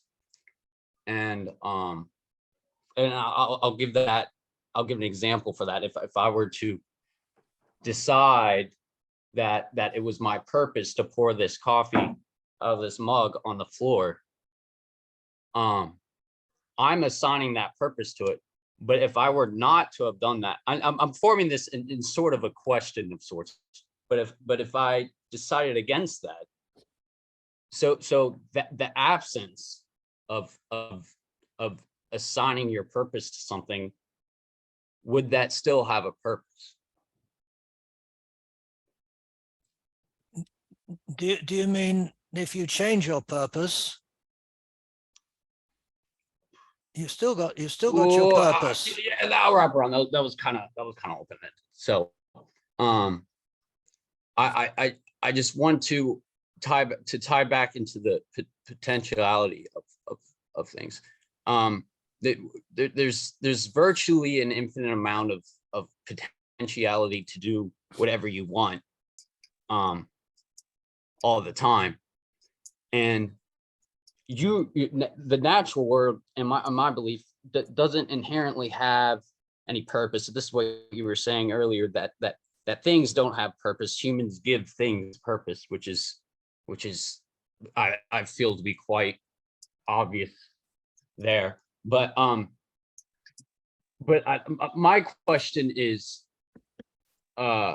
when you assign a purpose to something, which I think, for better or worse, is a decent way of saying that.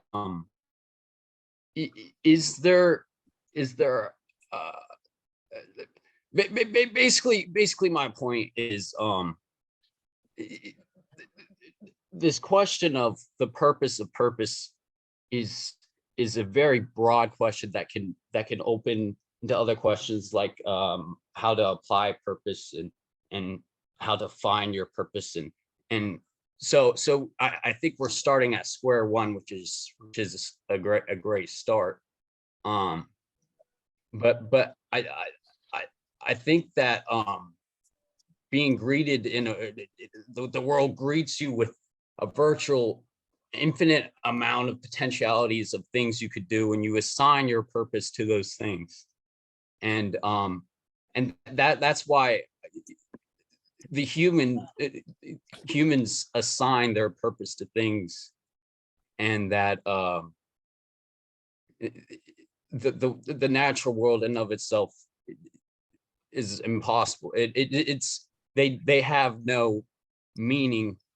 Like I believe it was I think it was Josh who was talking. Yeah, it was Josh talking about the amoeba. The idea of amoeba having a purpose, yeah, I can't buy that. I can't buy that because I believe that humans assign their purpose to everything. That there is no purpose without it being assigned purpose from a conscious being. That's my two thoughts. I definitely agree with that the last sentence. Yes, I agree with that. But infinity is a problem. When you say we wake up in the morning and we've got infinite potential, no, we don't. That's why I said not virtually infinite. It's not infinite. It is what we as humans are capable of doing. Right. That's why I said virtually. But sure, that was a stretch. But yeah, that was a stretch there. But I meant virtually. No, okay, fair enough. No, it just worries me. In infinity always worries me. Yeah, but I can't quite see how that could have anything to do with us ever. We are limited, and we have to. Well, Janice does not agree with that. But as far as I'm concerned, we're limited, and we're limited by what we are and what we can achieve, etc., etc. So infinity is a very dodgy thing, as far as I'm concerned. Anyway, thank you very much. That was very interesting. Thank you. Thank you. You can always come back and say more whenever you want. And now, Catherine, I promise. Catherine, hello. Can't hear you. Catherine?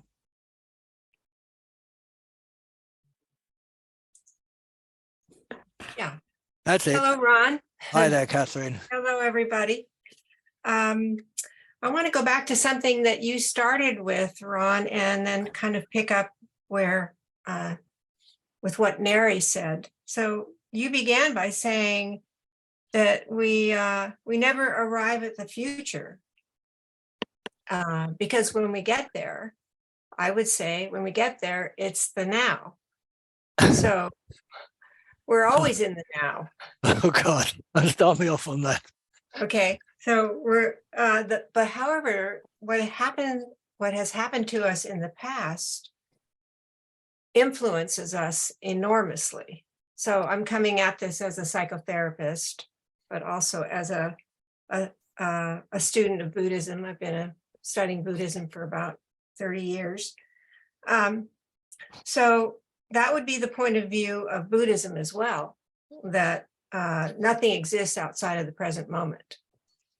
And from the point of view of therapy, everything that's happened to us, every experience we've had, and every thought we have preconditions what we see in the now. So for example, when Neri was walking with her friend and she was quite cold and she wanted the experience to be over as soon as possible, so she, quote, hallucinated or imagined that there was cars in the parking lot, right? Well, this is coming out of her desire, of course, to be warm. And we're all coming from our desire in terms of how we see the world. That every part of our conditioning is influencing the way we're seeing now. And some people could call this the confirmation bias, but I think that it has more range than that. And in terms of what Terry said about whether a system is open or closed, he said this in the notes. We as individuals mostly are not an open system because of this proclivity to reproduce what we've seen before or reproduce what we want to see. And therefore, we are not an open system. The idea of therapy, meditation, personal growth, whatever you want to, terms you want to use, is to free up that energy that's been held by prior conditioning and prior events, so that we can see what's in the present moment. And we can, if we have that energy from the past, we can become more open, we can become freer. So in Buddhism, this would be called kind of, the way the world exists is through what's called bare attention. We see, we hear, we touch, we taste, we smell. And that's the sort of, those are the, maybe the particles, you could say, of our existence. And then over that, we have the interpretation of the mind, which is an overlay, which says, let's say you see something and you hate what you see, or you hear something and it's too loud, or it reminds you of something you dislike, or you taste something and it's not to your enjoyment. So the overlay becomes the commentary from the mind. This is not the brilliant mind of the physicist. This is not the creative mind of the artist. This is, I'm talking about the conditioned mind, or the, what we could call the egoic self. So Ron, you made a comment earlier that how everything is, everything we, our observations are not necessarily objective because of the subjectivity of the observer. So 100 years ago, when I was in college, I read a pretty amazing book. It's 60 or 70 years old. I don't even know when it was published, but it was called The Structure of Scientific Revolutions. And that was the point, one of the main points of the book, that what the scientist is looking for under the microscope, so to speak, will influence what they observe. And if you accept that as viable, this also applies to human beings. Whatever we see what we are looking for. And to that extent, we can't be present in the now because we are operating from the past. So just like the young man was saying, you know, when we wake up, we have infinite possibility, but that's not really true, because we are going to perceive our possibilities from our prior experience and from our desire.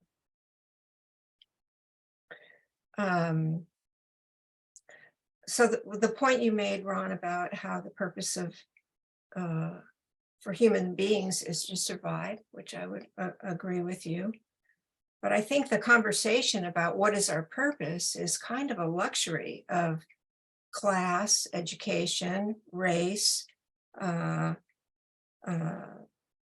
degrees, opportunities that everybody here has been given. You know, we don't, I'm not implying that we all came into this equally, but we're all of a certain, let's say, persuasion that we can take 2 hours on a Sunday morning and we have the luxury of talking about this.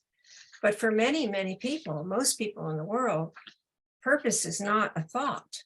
You know, it's not even really in their vocabulary, because they don't have the luxury of that. And then, let's see, to wrap it up, I would say I wanted to make a comment about what Richard said about the purpose of life is to be good to others. Well, there are actually all these, quote, happiness studies now that like institutions like Harvard are putting out. And what they're finding is that if we are good to others, we can find fulfillment and meaning by being compassionate and altruistic. And then this in turn will decrease our own loneliness, which is a huge factor as people age, right? And increase our satisfaction. So that comes back kind of around to schools of therapy and certainly Buddhism, which it says that if we operate from this idea of interdependence, that we're not separate from other people, we're all connected. Just like John Muir said, if you pull on anything in nature, it's connected to everything else. If we operate from the purpose that we are all connected and that we are expressing our own goodwill towards others, then that in turn builds a feeling of satisfaction and enjoyment in oneself. Let's see. I think that's it for now. Thank you very much, Catherine. I have to say a few things here. I just have to. Okay. But first of all, some of the things many of the things I agreed with. I cannot disagree with being a good person, etc. So I agree with you. But at a very, very basis, I have to, because you started off about the future. The reason I say that we never get to the future is we will only see the future after it's happened. It will be the past. We never get to tomorrow. We will never get to tomorrow. But where we get to after that is not now, it is the past. And I can't go into that now because it'll take a long time. But some 300 pages or 250 pages, which I do recommend you to read, is a book called Time to Tell, written by somebody I know very well. And there he sets out why there is no now. He sets it out very, very, I think, clearly. So I write it down, Time to Tell, and read it and then come back for more punishment. But wouldn't you say that our human experience can only be in the now? Because No. the now is the only place we can be. No, it's the only place we can't be. That's interesting. Yep. So anyway, that I had to mention that because you started from that, and it's a very, very basic point for me, which it is for you as well. So I think it's very interesting to speak to you, and it should be interesting for you to speak to me because I have the exact opposite opinion about now. As far as I'm concerned, there is no now. There cannot be now. Just cannot be. And we're not in the now because we're already in the past. When you said the word now, were you in the now? No. You weren't. Okay. No. Wow. If I no, go, I totally agree with you, Catherine. If I go, if I go like this, I agree with Ron. Hang on. No, let's not have a fight about There's this. no contest. No. There's not. We had at least one session about now. We can do it again if you want. But I mean, everybody loves to talk about now. I really do, and so do I. But nothing to talk about it because it's gone anyway. But anyway, so thank you very much. It was extremely interesting. Thank you. Ron, don't you have a few copies of that book that you might be selling off at a discount for the members of this group? Never. Don't give any discounts. Never. Anyway, got nothing to do with me. I don't sell the book. I only wrote it. Right. Thank you very much. Anyway, I do recommend all those who believe in now to read it, and then tell me you've changed your mind when you're finished. Sorry. Okay. Roland, it's your turn. Hi. Can you hear me? Yep. Great. Okay. Well, I've got a whole page of notes I've scribbled here, which I can't make head or tail of. There's been so many things come up. I suppose I'd like to start by sort of saying a little bit about what I've been doing, really.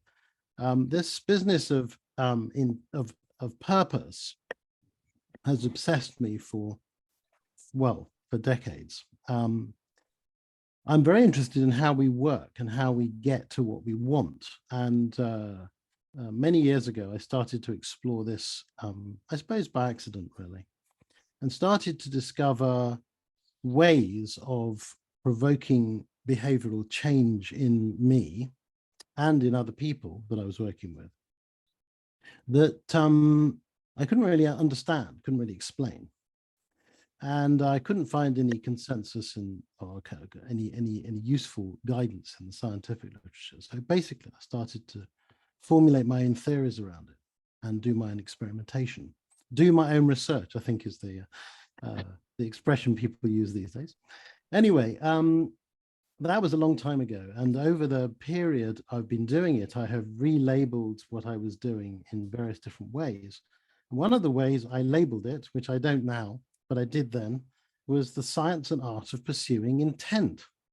And as I was working through this, I kind of came to the conclusion that I was being sort of more like pursued by intent than pursuing intent.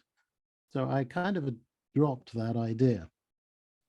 So with that sort of background, I wanted to sort of explain something about my my ideas, and there was quite a lot of I was very interested in what Michael said earlier, because as he started speaking and was talking about his concepts around systems theory, I instantly started to see some similarities there. And also I noticed with Josh as well some similarities. But basically I've come to a sort of bottom line in things, which is continuity. As far as I can see, a system has a sort of fundamental drive to continue over time. And I've tried to get below this, and I can't really find a way. Anything that a system attempts to do appears to require continuity over time. So, I think I'm stuck with that. So as I see it, if in terms of a fundamental drive, a system has this drive for continuity. There is a problem with this, though, because what is the system? I think possibly, I don't know whether I'm right here, but perhaps many of the people that have spoken so far think of the system as like me, the self or whatever. I can't really see it in such a precise way. To my mind, a system is a much more wobbly, nebulous idea. So, for example, if I pick up my violin, suddenly I am a system with that violin. If I pick up a chisel and start hammering on a piece of wood, I become a system with that chisel. If I'm sailing my boat, I am a system with that boat. So the concept of system moves around. It's not just particular to the person we think we are, as it were. That's as I see it. And I found this concept extremely useful because I would say pursuing intent, in trying to do something, seeing oneself as a system with something else introduces a lot of interesting angles that can make that process considerably more efficient. But what I wanted to kind of say was, in this sense of continuity, it's a very nebulous idea, as I've said, because there's no detail. I can say a system wants to continue. Well, how does it want to continue? In what way? That's missing from that idea. What people normally refer to as purpose is what I would call a special case of continuity. In other words, it is some kind of specific pattern or prediction that has been recognized as heading towards continuity of some kind. Now, behind that is the ability of a system to recognize whether a particular course of action leads to its continuity or not, which is a word, Michael used the word attractor, which I guess is a chaos theory concept, the idea of an attractor within which a system organizes itself. I use the expression integrating reference. And in my work, I've found a way of using an integrating reference to feed back to itself to establish whether a particular type of action is integrating or disintegrating. The other aspect that Michael mentioned was he used the word instability, and the value of instability in in making our lives sort of richer, as it were. I use the word disintegration, but it's, as far as I can see, he's pointing to the same thing. And this moment of disintegration of a system is one of the most important aspects of a system's behavior, because it's the only moment at which learning can happen. It's the only moment when it is possible to recognize a differentiation between what one wants and what is happening. And that leads on to another point, which is this word purpose. What is a purpose? How do we know about a purpose? Well, the very idea of a purpose is something that continues again. We have the notion of something that has been identified that's carrying on. And yet this is different from the underlying drive of a system for continuity. So the difference between a special case and the continuity. And how do we actually notice that there is a purpose? The vast majority of the day, I can almost guarantee you'll be carrying on your normal lives without even noticing the purposes that your behaviors actually relate to. The point at which we tend to notice a purpose is when something isn't happening. So we notice purpose at a point of disintegration of some kind, some occasion where the circumstances that we are presented with are in some respects clashing with our state of integration. So that is, I suppose, my take on purpose. That purpose, as I see it, is a type of knowledge. It's basically well, purpose, as in a special case of purpose, is a type of knowledge. It's a human designed or human created pattern recognition of some form of disintegration in that system's integrated state. The other meaning of purpose is this fundamental drive for continuity that has no form. So as I see it, quite often we're using the two meanings with the same word without really being clear about the distinction between the two. But I think it is important to notice that when we attribute a purpose, like, oh, my purpose is to go shopping, or my purpose is to put the kettle on to have a cup of tea, these are pattern recognitions. They are knowledge that we have created about ourselves. And therefore they can only happen within the scope of where knowledge can happen, and that is within ourselves. So I cannot see any basis for attributing purpose to objects, simply because there's no knowing that that object has a purpose. You know, it's outside the scope of knowledge. The other sort of thing behind this, of course, is what on earth is knowledge? But I mean, that's, you know, I'm not sure we want to go down that path. It's a bit too big. But to put it in as much of a nutshell as I can, as far as I can see it, knowledge is an anticipatory map. It's a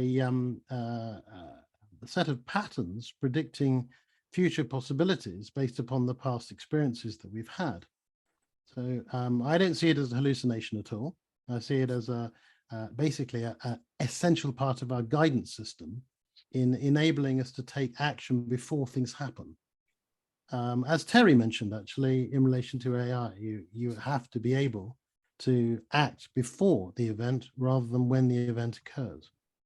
So it's inevitable that a system that needs to do that has to have a method of doing it.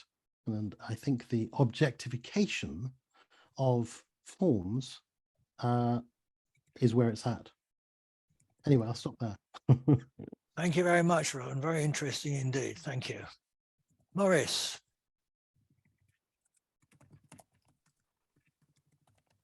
At the risk of sounding flippant, which is what I sounded when I asked you by email. You sent me an invitation to this, and I asked you, you know, were you really going to talk about dolphins and porpoises and things like that? Maybe it was a little bit too flippant, and you commented about that before. But while I'm listening to the discussion, I keep having this thought going through my mind. I can see there are two enormous dinosaurs up to their knees in prehistoric mud somewhere, and one turns to the other and says, "You know, I don't feel good today. My life seems to have lost all purpose." And the lack of purpose amongst these dinosaurs is, of course, a ridiculous idea. But then we wouldn't even be talking about this if somebody hadn't sometime in the past thought of the word purpose, or whatever language they I don't know who was the first person to talk about purpose. But we seem to have found a word, we found a concept, and now we have to try and examine what it's all about. But is that really part of every creature's life? It certainly wasn't part of the porpoises. No, I'm sorry, the dinosaur's life. Catherine, I wanted to say I loved everything you had to say. I very much appreciated that. And you were talking there about not everybody has the luxury of having a purpose. It reminded me that there were times, and perhaps those times still exist, when as individuals we were only members of a group, whether the group was a community or a tribe or some other sort of gathering of people, and we would not have seen ourselves as having any purpose other than the one purpose of serving or being a part of that group. And then we have to give the group a purpose in order to provide a reason for its existence. The belonging to a group maybe isn't, or a community is still apparently important to us, particularly when we are lonely. And I latched onto your mention, Catherine. You mentioned loneliness and being alone. Speak for myself. The purpose of my life always has to be in relation to other people. If there are no other people involved in it, then I find it very difficult to conceive of how I could have enough purpose in order to get up tomorrow morning and continue with my life. That's all I wanted to say. Thank you very much, Maurice. It's just a couple of points I do want to mention. It's not about porpoises, though. It's you said something extremely controversial. You said we make up a word and then we look what we should do with it. But you must realize that it's exactly the other way around. We do things and we find a word to say what we're doing. The fact that we all have purposes doesn't mean, as Roland said, that we actually think about purposes. We just go through life, but each one of those is a purpose. My purpose is to eat. My purpose is to leave this Zoom at some point for the next 3 or 4 hours, and I have purposes all the time that I don't think about. But the fact is that somebody at some Zoom meeting 1,000 years ago said, "Oh, purpose. That's a good word." But I mean, the feeling was there. We don't create words and then do that. And there's something else you said, but I can't remember. I will remember at another time. But anyway, thank you very much. Can you say that you are conscious of purpose without knowing of the concept? What does that mean? Because the person 1,000 years ago at the Zoom meeting who said, "Oh, I feel there's something I have to describe here, and I'm going to use the word purpose." You're talking about what is it that anybody could feel, or if they'd never heard of the concept purpose? But it's like consciousness everybody's talking about. This is a relatively new word, but it's describing something that we are, that nobody's up to date has ever yet give an explanation of consciousness. There are papers that are pouring out about consciousness, and it's mentioned all the time, and nobody agrees what it is. But we know there is consciousness. We just don't know what it is. But we made up the word afterwards, which is not long ago, by the way, that this thing, this consciousness, is something. What is it? What is existence? That was also brought up not very long ago. Existence. No, nobody thought. I agree that nobody 1,000 years ago thought about existence. They just existed. But at one point, somebody said, "Oh, we're here. I wonder what that means, and why are we here?" And then God came into it. No, I don't think we make up words and then look, ask what we can do with them. No, that cannot be. I mean, we can't make up a word. We can't say "tuggy dong di dong dong," and now let's find something that fits with that. We don't do that. You may have started something here with your dong dong, and there are going to be countless Zoom meetings discussing what did he really mean when he said dong dong. Okay. I think you may have got yourself in a little bit of trouble here. I think you're right. I think you're right. Thank you. Thank you very much, Maurice. Debbie, you've been very patient. Thank you. And also for saying that I've been very patient. And actually, a few thousand years ago, they actually said purpose in Greek, namely Aristotle called it telos. Well, that's the meaning for purpose, or the way Aristotle tried to describe or to understand the world, how nature behaves. And Aristotle, as opposed to Kant, that you mentioned, Ron, in the beginning, sorry, believed that there is some inherent design to nature. And I think in that respect, he did mean that nature has an internal design to realize what it's supposed to design. And he gives examples from the natural world. And for example, a flower or a seed of a flower, when you plant a seed of a flower, of a plant, it will, if it gets, of course, the water and the conditions it needs to realize its purpose.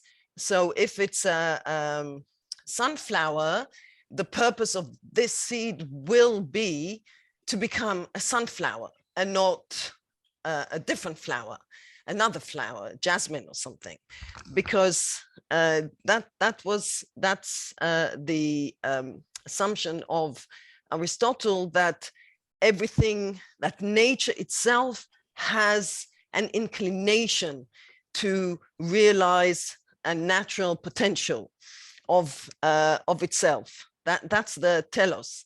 As opposed to him, as you said, as you mentioned, Ron, Kant didn't believe in this natural design of nature. Kant actually believed that it is our own cognitive faculties that make us perceive nature as having a rule or laws that are set within itself. That is actually our human minds that are designed, that are shaped in a way that we cannot not perceive nature in this purposive way. You also mentioned, or that was the main mentioning, Ron, about humans. Also, it was always, well, it was always an issue with philosophers, where does human will, human nature, what part do humans take in the course of nature itself? Aristotle believed that, and that's where Kant is similar to Aristotle, that human nature does have a purpose in realizing its achieving happiness and the good life. By the good life, he means moral actions, behaving morally. And that is also Kant. That's the only thing he did believe, that there is a purpose in our moral duties. And that is also Aristotle. I think I'm touching purpose and putting perhaps the notion of essence is realizing a purpose of something, actually realizing an essence. Aristotle defined, and that is one of the main definitions and take off since then, that human beings are man and woman, but then they were quite sexist, are zoon politikon. So we are social and political animals. And this is the purpose of us as human beings. Was there anything else I wanted to say? No, just to try and ask about the notion of purpose within nature itself, within the universe. Does nature have an internal purpose?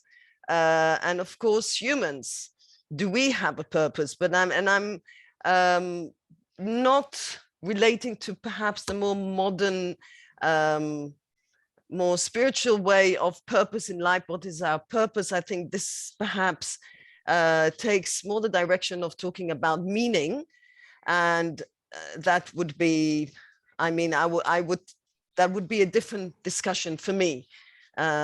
Meaning could be more subjective and not as a human or objective purpose.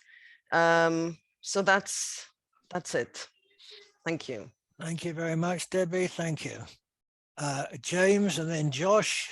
That's to keep you going, Josh. You can't stop until we stop. You're in trouble tonight. I mean, today. It's daytime. Okay. James. Josh, do you want to go first or second? Let him walk. Let him walk. No, it doesn't matter to me. Okay.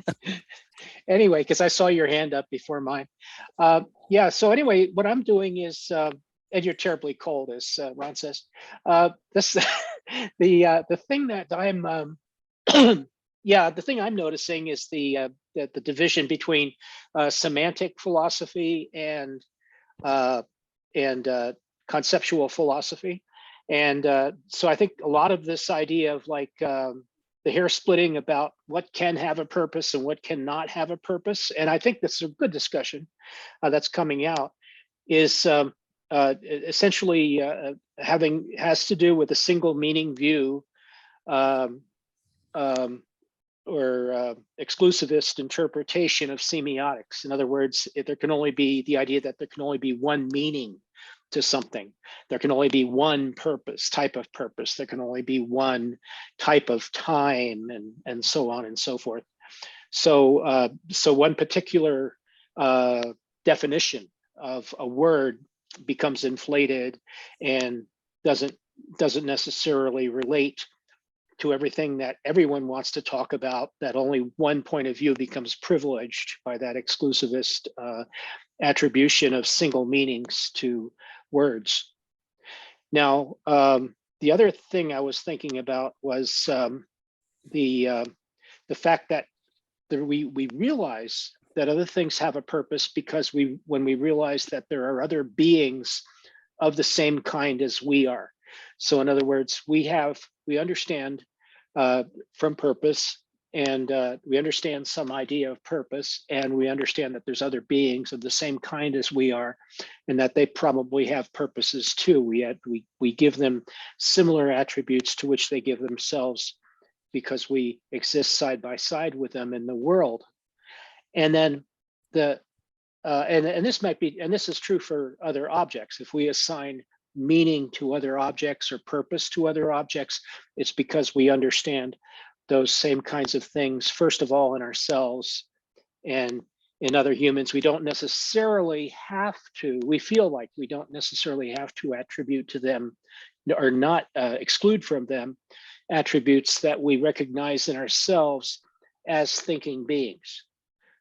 So we don't take that sort of Cartesian point of view there, where we exclude reasons or purposes or causality or what's the other word? Agency. We don't exclude agency away from non-sentient beings. And then finally, the last thing is I like this bringing up of nature because in a sense, we learn a lot of the stuff that we know from nature. I forget the name of the scientist, but there was a scientist that did a lot of research on ants, and he came to the idea that we observe insects and we figure out, purpose from our observation of other species, such as insects. We watch ants and we learn, well, they're doing all these things and they're driven to do it. And it's like they almost do it compulsively or can't be stopped. In other words, you try to stop an ant trail, you can't do it unless you actually kill all the ants that are on the ant trail. You can't interfere with the existence of the ant trail. So this kind of compulsive existence of life forms gives us a clue about our own ideology of purpose, I think. That's E.O. Wilson. Josh posted that for me. Thank you. Thank you very much, James. Thank you. Josh. I'm exhausted. Oh, everybody's telling me I'm cold, so you're starting to make me feel cold. I'm exhausted. I've been watching you for 2 hours. No, I'm completely finished. I feel like I'm the they're what do they call them, the flesh eaters that I'm there to absorb everyone's sins of lack of exercise. But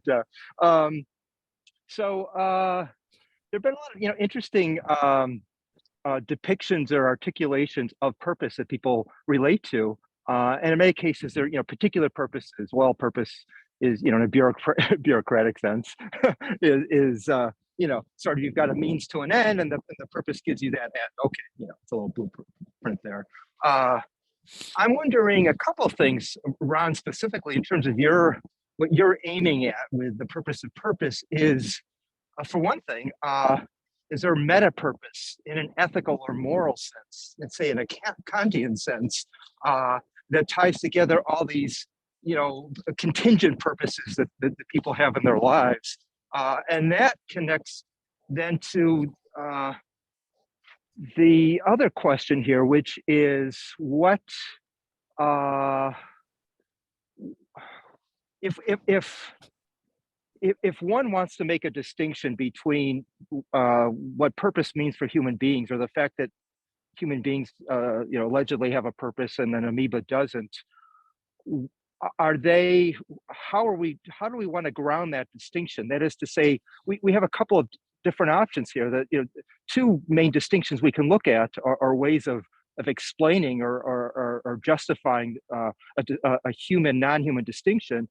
Is a metaphysical or a priori distinction. That is to say that or we can do it in naturalistic terms. That is to say that we evolve certain representational capabilities that other animals don't. But if we're going to take the naturalist or the materialist avenue, then that would seem to lead us into territory that might threaten the view of purpose that, or maybe you could call it the noble view of purpose that a lot of us maybe would like to hold on to. So to give you an example, Daniel Dennett talked about purpose in terms of what he called the intentional stance. That is to say, we can look at ourselves and what we do in terms of intentions. I have make a deliberate intention, a deliberate plan to do something for reasons that I can give you. I know my reasons, right? You know, and he sort of plays around with it. He says, well, you know, that takes us back to the old sort of religious, you know, that shows our attachment to that religious notion of will, of free will, is what separates us from other animals. But he says, so we can take an intentional stance.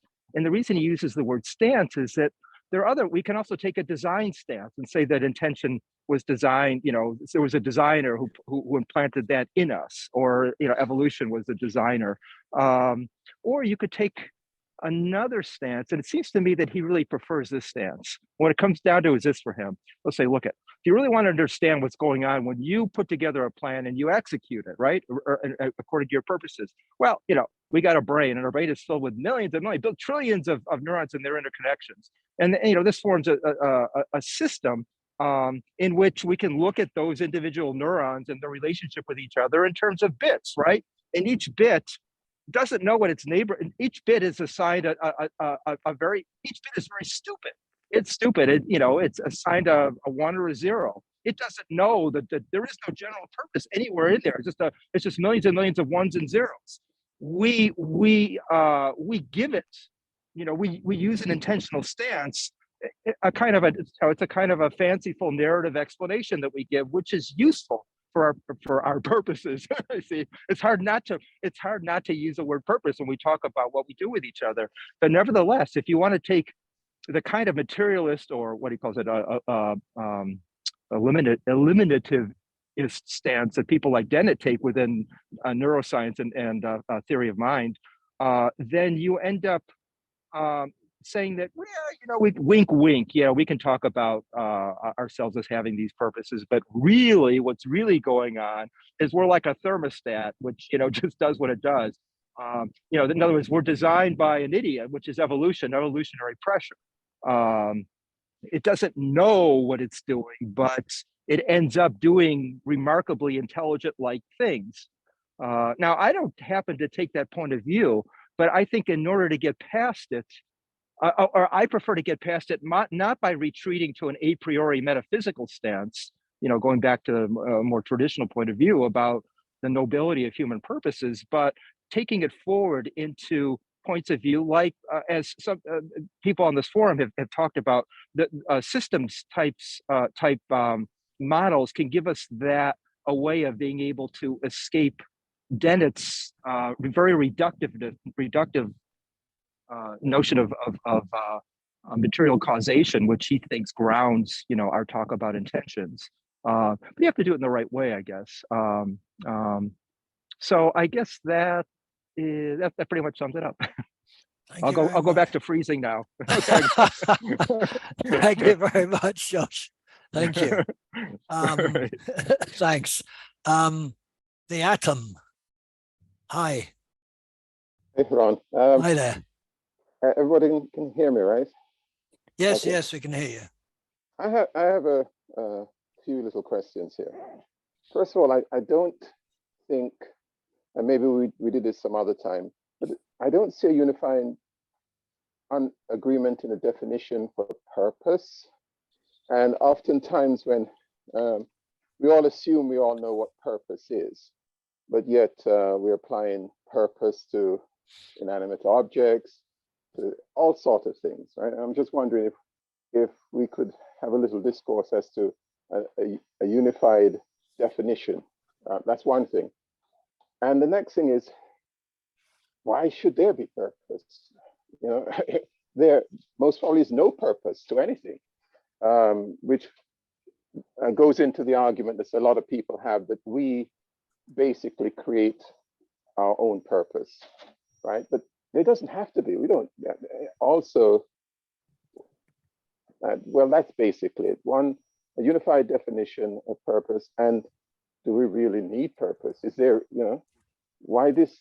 What can I say? Everybody is so confused. You know, what's my purpose on the world? There's no purpose. Can't we accept that and move on? All right, so that's really the two little things that I had that might stimulate discourse. Yeah, that's a nihilistic point of view. If you say there's no purpose, you must probably got a purpose for saying that, I would assume. Well, no, we have to define what purpose means before we can even go and say that this is this or that. I was just maybe confusing the issue. What is purpose? Can we agree on a definition? No, we can't. That's why we've been sitting here for 2.5 hours. We can't. The point is that you can always go to a dictionary and say a purpose is, consciousness is, and then we can all go home. But that's not the point. We don't really, we're trying to work things out. And obviously we can't agree on purpose because look what's been going on here. We're talking about purpose of things and purpose for things, and can a thing have purpose, and why is only we can have purpose, so we can't, by talking about it round and round and round, we get to some idea what purpose might be. But to ever say that purpose is, then that's the end of any discussion about anything. And it's hugely problematic. This business, let's define something. Are we creating a conundrum then, unnecessarily? I don't think it's unnecessarily, otherwise I'd be really fed up doing this for so long and say it's unnecessary. I think it's very necessary. I think it's very necessary to work out things that we don't understand. And that doesn't mean that we will end up understanding. I don't think anybody here would say they understand something, a specific something, that this is it. If everything is approximate, which I think it is, and I can't say is because that's not approximate, but you know what I mean, that if everything is approximate, we will never get to the bottom of anything ever. I mean, that's part of being human. I think it has to be. James talked about curiosity. The curiosity is what makes us. Right, but if we can't define an agreed on definition or structure to a word, how can we then discuss the word? I mean, you have to have, in any form of communication, human communication, you know, you send a message, right? And you hopefully you'll get a response, but you also have to make sure that the message you sent, hopefully, is interpreted in the way you meant it to be interpreted. Yeah, so we're talking about. I agree with you. But what Right, what I mean something to me does not mean that it will mean the same to you. The way we get on is because language is approximate. It's approximate enough for us to discuss things. It's just good enough. It's not perfect. It cannot be perfect. If I ask you to define an elephant, you will think that's easy. But then you're going to start using words, and I'll say, well, what does that particular word mean? An elephant with a trunk, but other animals have got trunks, and you get down further and further and further, you will never get to a definition that we will all agree with, apart from it being approximate. We know approximately what an elephant is, approximately, but only approximately, by the way. So therefore, anybody could be correct in their definition of their purpose, or attributing purpose to inanimate things, or even to theories, or even to anything. And I wonder that, you know, in that instance, yeah, I won't say what's the purpose because it's interesting in discussion and you know, evolving our minds and so forth. But if we can't really all come to understanding of the term, no, but you want to just going around and around. No, but you want to exchange one word for another, and that will satisfy you. But no, that no, doesn't no, work. If I say the purpose is the dong dong, will you be happy with that? Morris will be happy with it. I'll be happy with it. I would say, what did you say it is? Now it's your definition. That's your definition, and I either accept that definition or not. If it's a brand new thing, you evolved it from nothing. No, I can explain it to you. History of it. I can explain. I can explain it to you. Dong dong is purpose. That's fair enough. That's just another symbolism, you know, I agree. verbal symbolism to that. Yes, and but then I all, would have to say, well, what is purpose? but to yeah, you? but all words are symbols for something.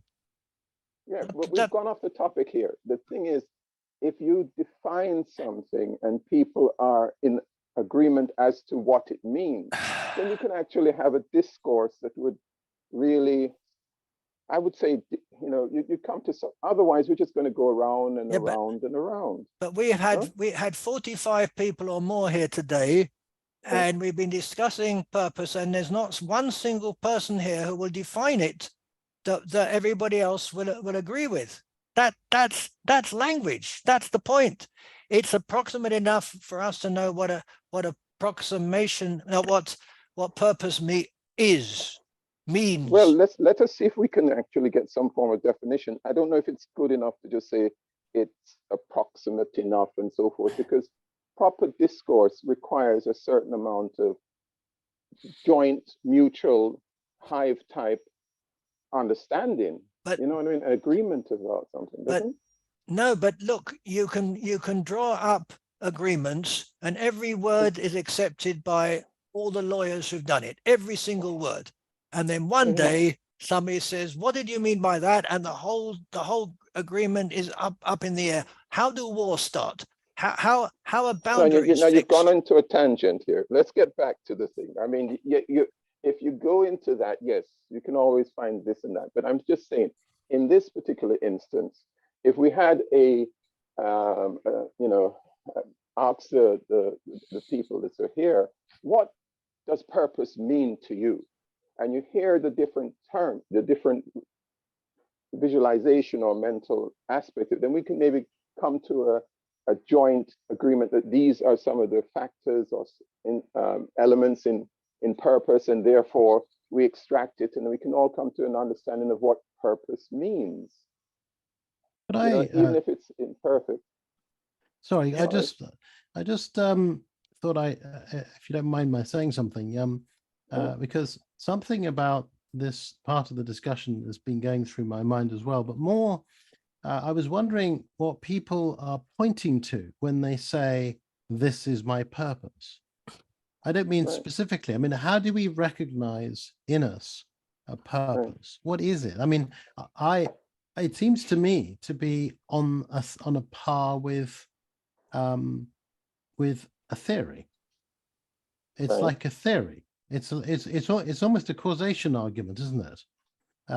If I say my purpose is to go and put the kettle on, I'm kind of casting myself as a causative agent for some predicted event in the future to happen. So I suppose it might. I'm not really sure it's come up that much so far.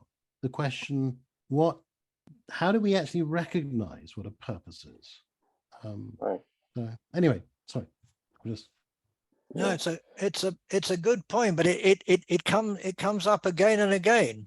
We can't define things exactly, only approximately. Eric, yes. What we're doing right now is defining it, and I do believe that I do agree with what Adam was saying, that of that feeling that you get where you have this, and you alluded to it too, Ron, at the beginning when you said, well, I could make this broad, I could make it narrow. You knew it was an open discussion. It was going to involve a lot of things. And so there's a little fear in that, a little bit of chaos that comes from that. But the word purpose, you could narrow it and talk about one aspect of purpose, but maybe that's not what this kind of forum is for, at least from my perspective. So I give a nod to Adam with that feeling of that anxiety and that little frustration about, wow, this is too big. What are we talking about? But on the other hand, that's really what this, in my mind, that's kind of what this is about. That's partly what drew me to these discussions. And so I wanted to weigh in and bring up this little point about trying to maybe a definition that you can come down to. And this kind of discussion has helped me with this. You know, I've been thinking about these things for decades, on decades. And one of the things that came up that might help define this idea about purpose is the idea that, you know, when we come into existence, and I think I may have brought this up before, we are bequeathed with certain desires, certain motivations. And so a simple definition of purpose might be motivation. And so at our core, at our essence of when we're born, we have, and what, you know, what would those motivations be at our core, at the essence of when we're born? Well, the simplest way of saying that would be we avoid pain and we seek pleasure. And pain and pleasure are attached in our living experience of life to a number of different things. You know, when we're a little tiny infant, maybe we're getting pain of being hungry, you know, or a digestive issue or something. And so we don't have a lot of skills available to us to know how to handle that. So a mother steps in and takes care of that for us. But as we grow older, our pain and pleasure begins to be attached to different things. But ultimately, purpose seems to be something we're born with. And, you know, I know I've learned a little bit about Eastern philosophies about how that there's a kind of a motivation at the cellular level. It doesn't even have to involve the consciousness, you know, in to the degree of consciousness like what we're doing right now, having this discussion. There's a cellular kind of drive, you know, and so cells want to live. Even when our consciousness goes, our breathing is straining. You know, when they talk about when people are near the end of life and they're dying, in the process of dying, that you don't die all at once. You know, you die at different stages. And some of the last parts of us to die are cells in our bodies. Our mind might be gone, our heart might have stopped, but our cells are still metabolizing in different parts of our bodies. Our hair still grows, our nails still move. So at that level, there is some kind of drive causing things to happen. That's where I was talking before earlier about, and that's where I align with what Adam said about what are we talking about here? Because there's a human element to this, which is what we're doing now, having this discussion, but there's also this absence of humanness, which is this, the cells growing and the nails growing and the hair growing and all that. So I would just like to propose this. Our discussion is the human part of it. That's what we're doing now because we're alive and healthy and conscious, and most of our systems are in our bodies are still working. But it seems to me that there is a motivation that is the drive for everything else that we do that comes from somewhere that doesn't have to do with our consciousness. That's the part that you were talking about, Ron, when you said that we don't have a word first. We have the experience and then we come up with a word to describe it. And that might be maybe a way, that's something you've helped me with right now is a way of explaining that, because this motivation may not be a motivation in the way we're thinking of it. The motivation is like things growing, things move, you know, that doesn't have to do with people. And then you can start asking, what is that? So I would say, motivation is something that's bequeathed to us at birth or is a part of that. And it also involves our predilections. That's another thing I thought I'd bring up, because when you talk about purpose, you're talking about, well, you know, I want to get something. I want to achieve something. Other people have mentioned that. I forgot the fellow's name, but where he talked about having a, the teacher saying, I have an objective that was given to me, you know, for my students. And so these are things, though, that we attach, but it ultimately comes from those motivations that we were born with. So anyway, if curiosity would be another one. You mentioned curiosity. So curiosity, where did that come from? Why do you have curiosity? And people are always bringing up this idea about choice, like saying, well, I have curiosity because I choose to have curiosity. Well, I don't agree with that. I think, again, these are things that are built into us. We seek pleasure, we avoid pain, and we have other predilections that were given to us by the, you know, we're different breeds of people. You know, we all have these little different motivations, these little different drives that give us our purpose. Hunting dogs like to hunt, lap dogs like to sit and, you know, and cuddle. And so humans are like that too. Where that comes from, that's another discussion. But I think if we're going to identify what pleasure and or what motivation is or purpose is, it's really a motivation that has been bequeathed to us at birth. So what do you have to say about that? Quite a lot. But well, no, because I'd have to ask you what you mean bequeathed. What does that mean? You see, right. There's no end to it. Okay, but so why is that a problem though? Because we will never find a definition. Because if we spent this time talking about time, say, you'd say, well, let's define time. And that's the whole point of talking about time, is we don't understand what it is. And you can put it in physics, you say that is time. And I say, I don't know what you're talking about. As far as I'm concerned, it's my watch going round. I got it now. I understand where you're coming from a little bit better now. And so I think I have something else to add, and then I will I will stop. But because yes, this is really great. What you've said is that we can't really define these things, and we'll go on forever. And I thought, okay, you're right. And so we can't define them. So what are we really doing? And it occurred to me, and I have to go back, and I'm glad I get a chance to put this in before the day's over, but I wanted to go back to that hallucinating brain thing again. And I know you have a little bit of discomfort with that, which I'd like to hear, because I want to be, I think there's a way out of this, but I had some discoveries years ago when I was a teacher. A student brought up to me a thing called a magic eye book. I don't know if you've heard of those before, but you can look at these random images. I mean, they just look like static, and then they tell you to look at it in a certain way. And I didn't know what, but all of a sudden by accident it happened. I went, whoa, all of a sudden I see depths in a page that just looked like this flat piece of paper with just patterns on it.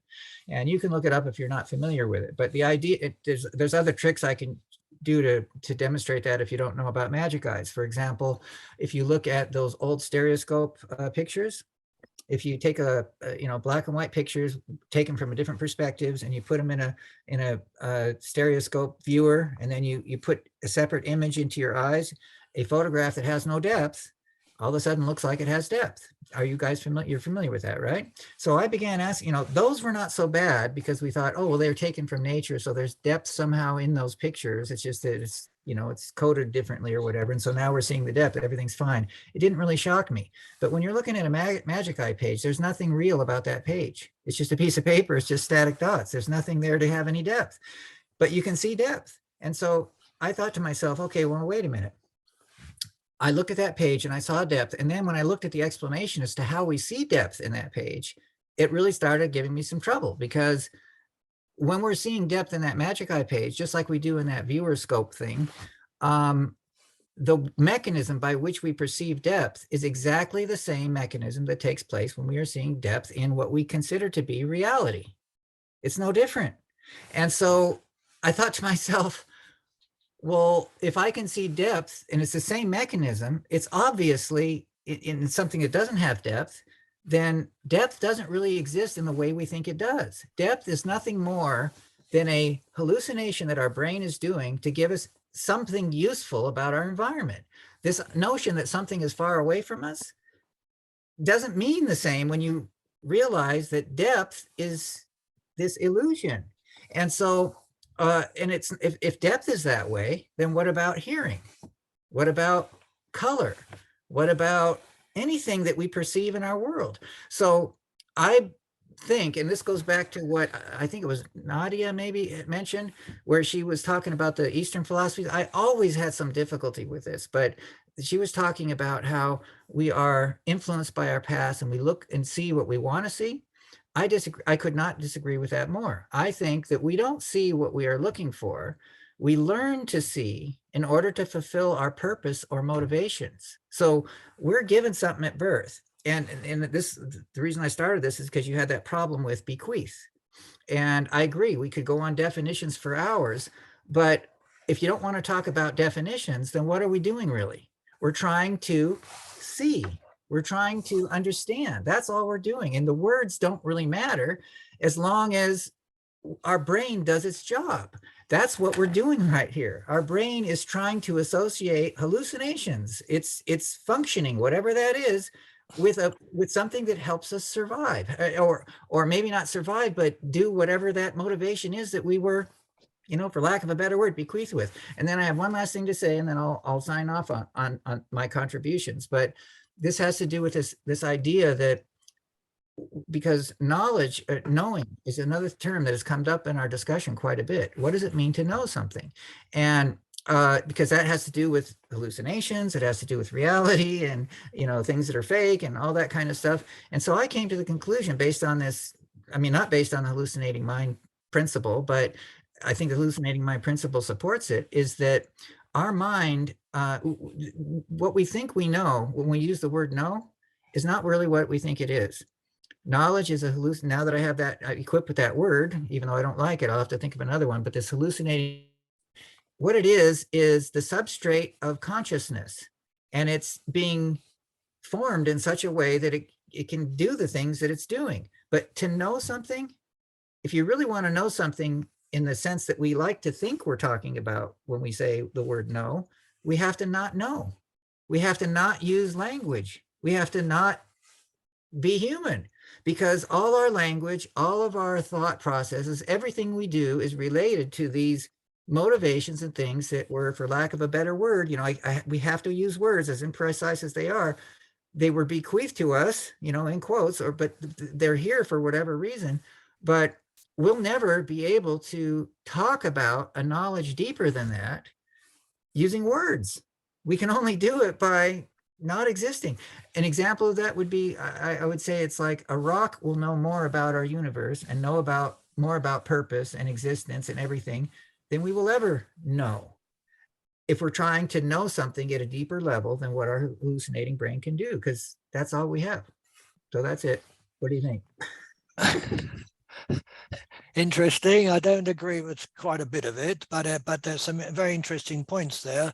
The point is that Atom said, which is what you're actually saying, we can't ever define what we're talking about because we'll keep on going down and down and down and down. And that's all we're doing, by the way. If you really think about it, when we're doing philosophy and we're doing about anything, if we're talking about quantum mechanics, we're saying, what is an atom? That's what we're asking. Where is it? Why can't we see it? So we're asking, what is an atom?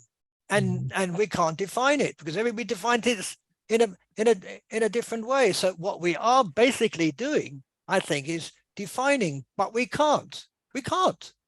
And so we continue going round and round, and everybody says what they think consciousness is, or time is, or purpose is, and yet we don't agree because we've been talking for a long time, and yet it's good enough for us to talk about it. Otherwise, we wouldn't be able to talk at all.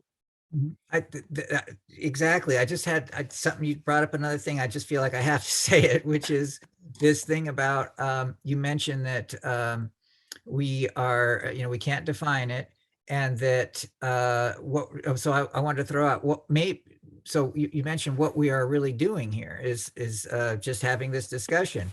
And so what I'm saying, it's something that just occurred to me, is that maybe another way of looking at what we're doing, if all this is in our head, if the only thing that we're really doing is exercising this hallucinating brain's function, that doing what it does, then maybe when we're trying to define things, maybe when we're trying to understand things, maybe when we're having discussions about things, we're not really learning about our world. We're not really learning about the universe. We're not really learning about meaning or any of those other things. What we're really learning about, or we're trying to learn about, or wrestling with, is the details of how our mind works, because purpose is one of those conjured hallucinatory things that our brain does, that's a substrate of consciousness. It is being filled with that substrate of consciousness, and that's what we are looking at. So what we're really doing is, that guy that coined that phrase, hallucinating brain, talked about, it's like our brain is a heads-up display. A computer's display. I used the analogy of a heads-up display, like a fighter pilot jet, that and he modified it by saying, well, it's not really like a fighter pilot jet, because that analogy means there's things out there that you can see, and there's something real over there that it's seeing and making symbols of. What he was saying is, no, it's even worse than that. It's a computer screen that just, if you wanted to learn about what made the images on the computer screen work, like I'm looking at your face, and let's say I wanted to learn about your headphones or something else, or know why the headphones are where they are, I could go into that screen and be talking about all kinds of things. But are we ever going to really know by doing that discussion what's going on with the pixels to make that image show up? And the answer to that, right, the answer to that would be no. And so as soon as you say the word really, that's another discussion. Right. Okay. Well, you're right. Right. And that's why I say we have to use words, and we can never get around this unless I we're agree. using, But we can only use the bricks we've got. Yes, exactly. Those are the words. Right. Exactly. So thank you very much, Eric. You made a very good contribution. I hope to see you next month.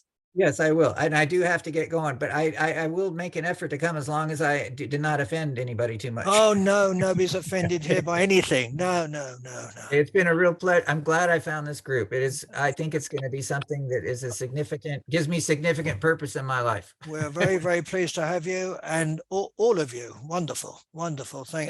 The Atom, you're not bothered by my arguing with you, are you? Okay. Where is he?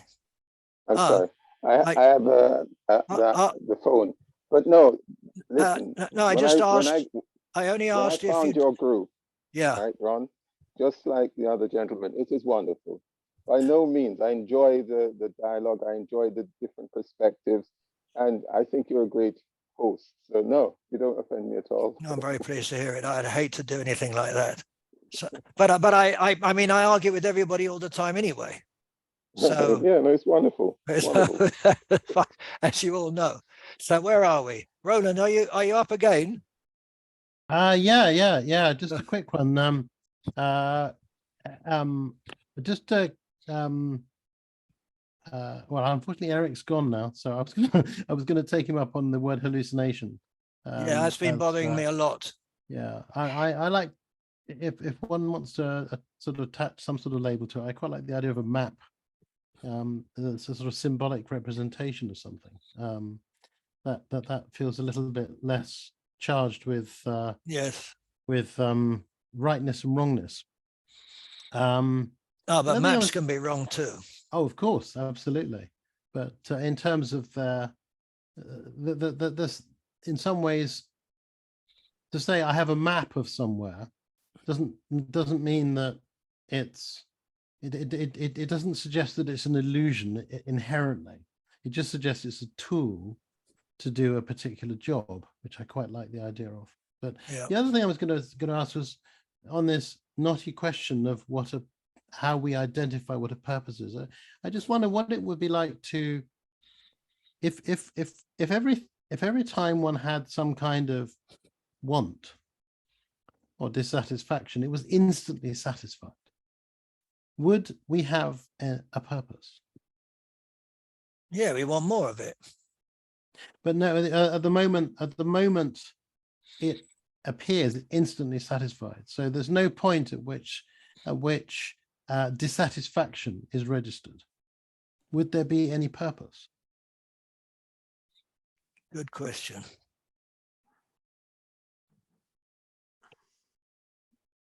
I would have to say yes, because I made the statement that purpose is part of existence. And presumably if you've got things you're satisfied with your existing and you want to continue existing to have more of that, therefore the purpose is still there, will have to always be there, no? But how would one notice it? That's the thing that's interesting, because basically surprise. Surprise. The world surprises you. It's time that keeps you from ever being perfectly satisfied. The only way that you could be flawlessly satisfied is if time stopped. But as long as time continues, then the world surprises you by not reproducing itself identically with the way that it was to you the previous moment. Even just at the perceptual level, that's true. Excellent. That I think is the point that I was trying to make. Because by considering the idea of zero dissatisfaction, it seems to me that we can only perceive purpose as a differentiation between our sense of continuity and what's actually happening. So, in other words, the gap of dissatisfaction, you could say. In which case, the nature of the environment and its interaction with us as systems is the only way in which a purpose can be unraveled or discovered, which also indicates that it's the environment that triggers purposes. Look at what happens with the achievement of a purpose. Once you duplicate it, you never capture it in the same way. You take a drug and it produces a euphoria, and you spend the rest of your time trying to chase that initial high. Well, that's a nice metaphor for taking a trip or experience in general, is that the continued repetition of what it was that you were striving for, and then a change fails you simply by duplicating. Yeah. So there's a kind of, yeah, you can't step in the same river twice. Yeah, you can't even stand up in the same way twice. True. Yeah. Absolutely correct. Yeah. Absolutely correct. And now, folks, since we've been at it for quite a while, I think that we will carry for 50,000 steps. That's how long. You see, because of this, you got even more exercise today. So can we call it a day? Is everybody okay? So I will say to you, I enjoyed it very much, and thank you very, very much for coming. And I'll see you. Where are we? February, the first Sunday of March. Okay. Okay. All the best to you all. See you again. Bye, everybody.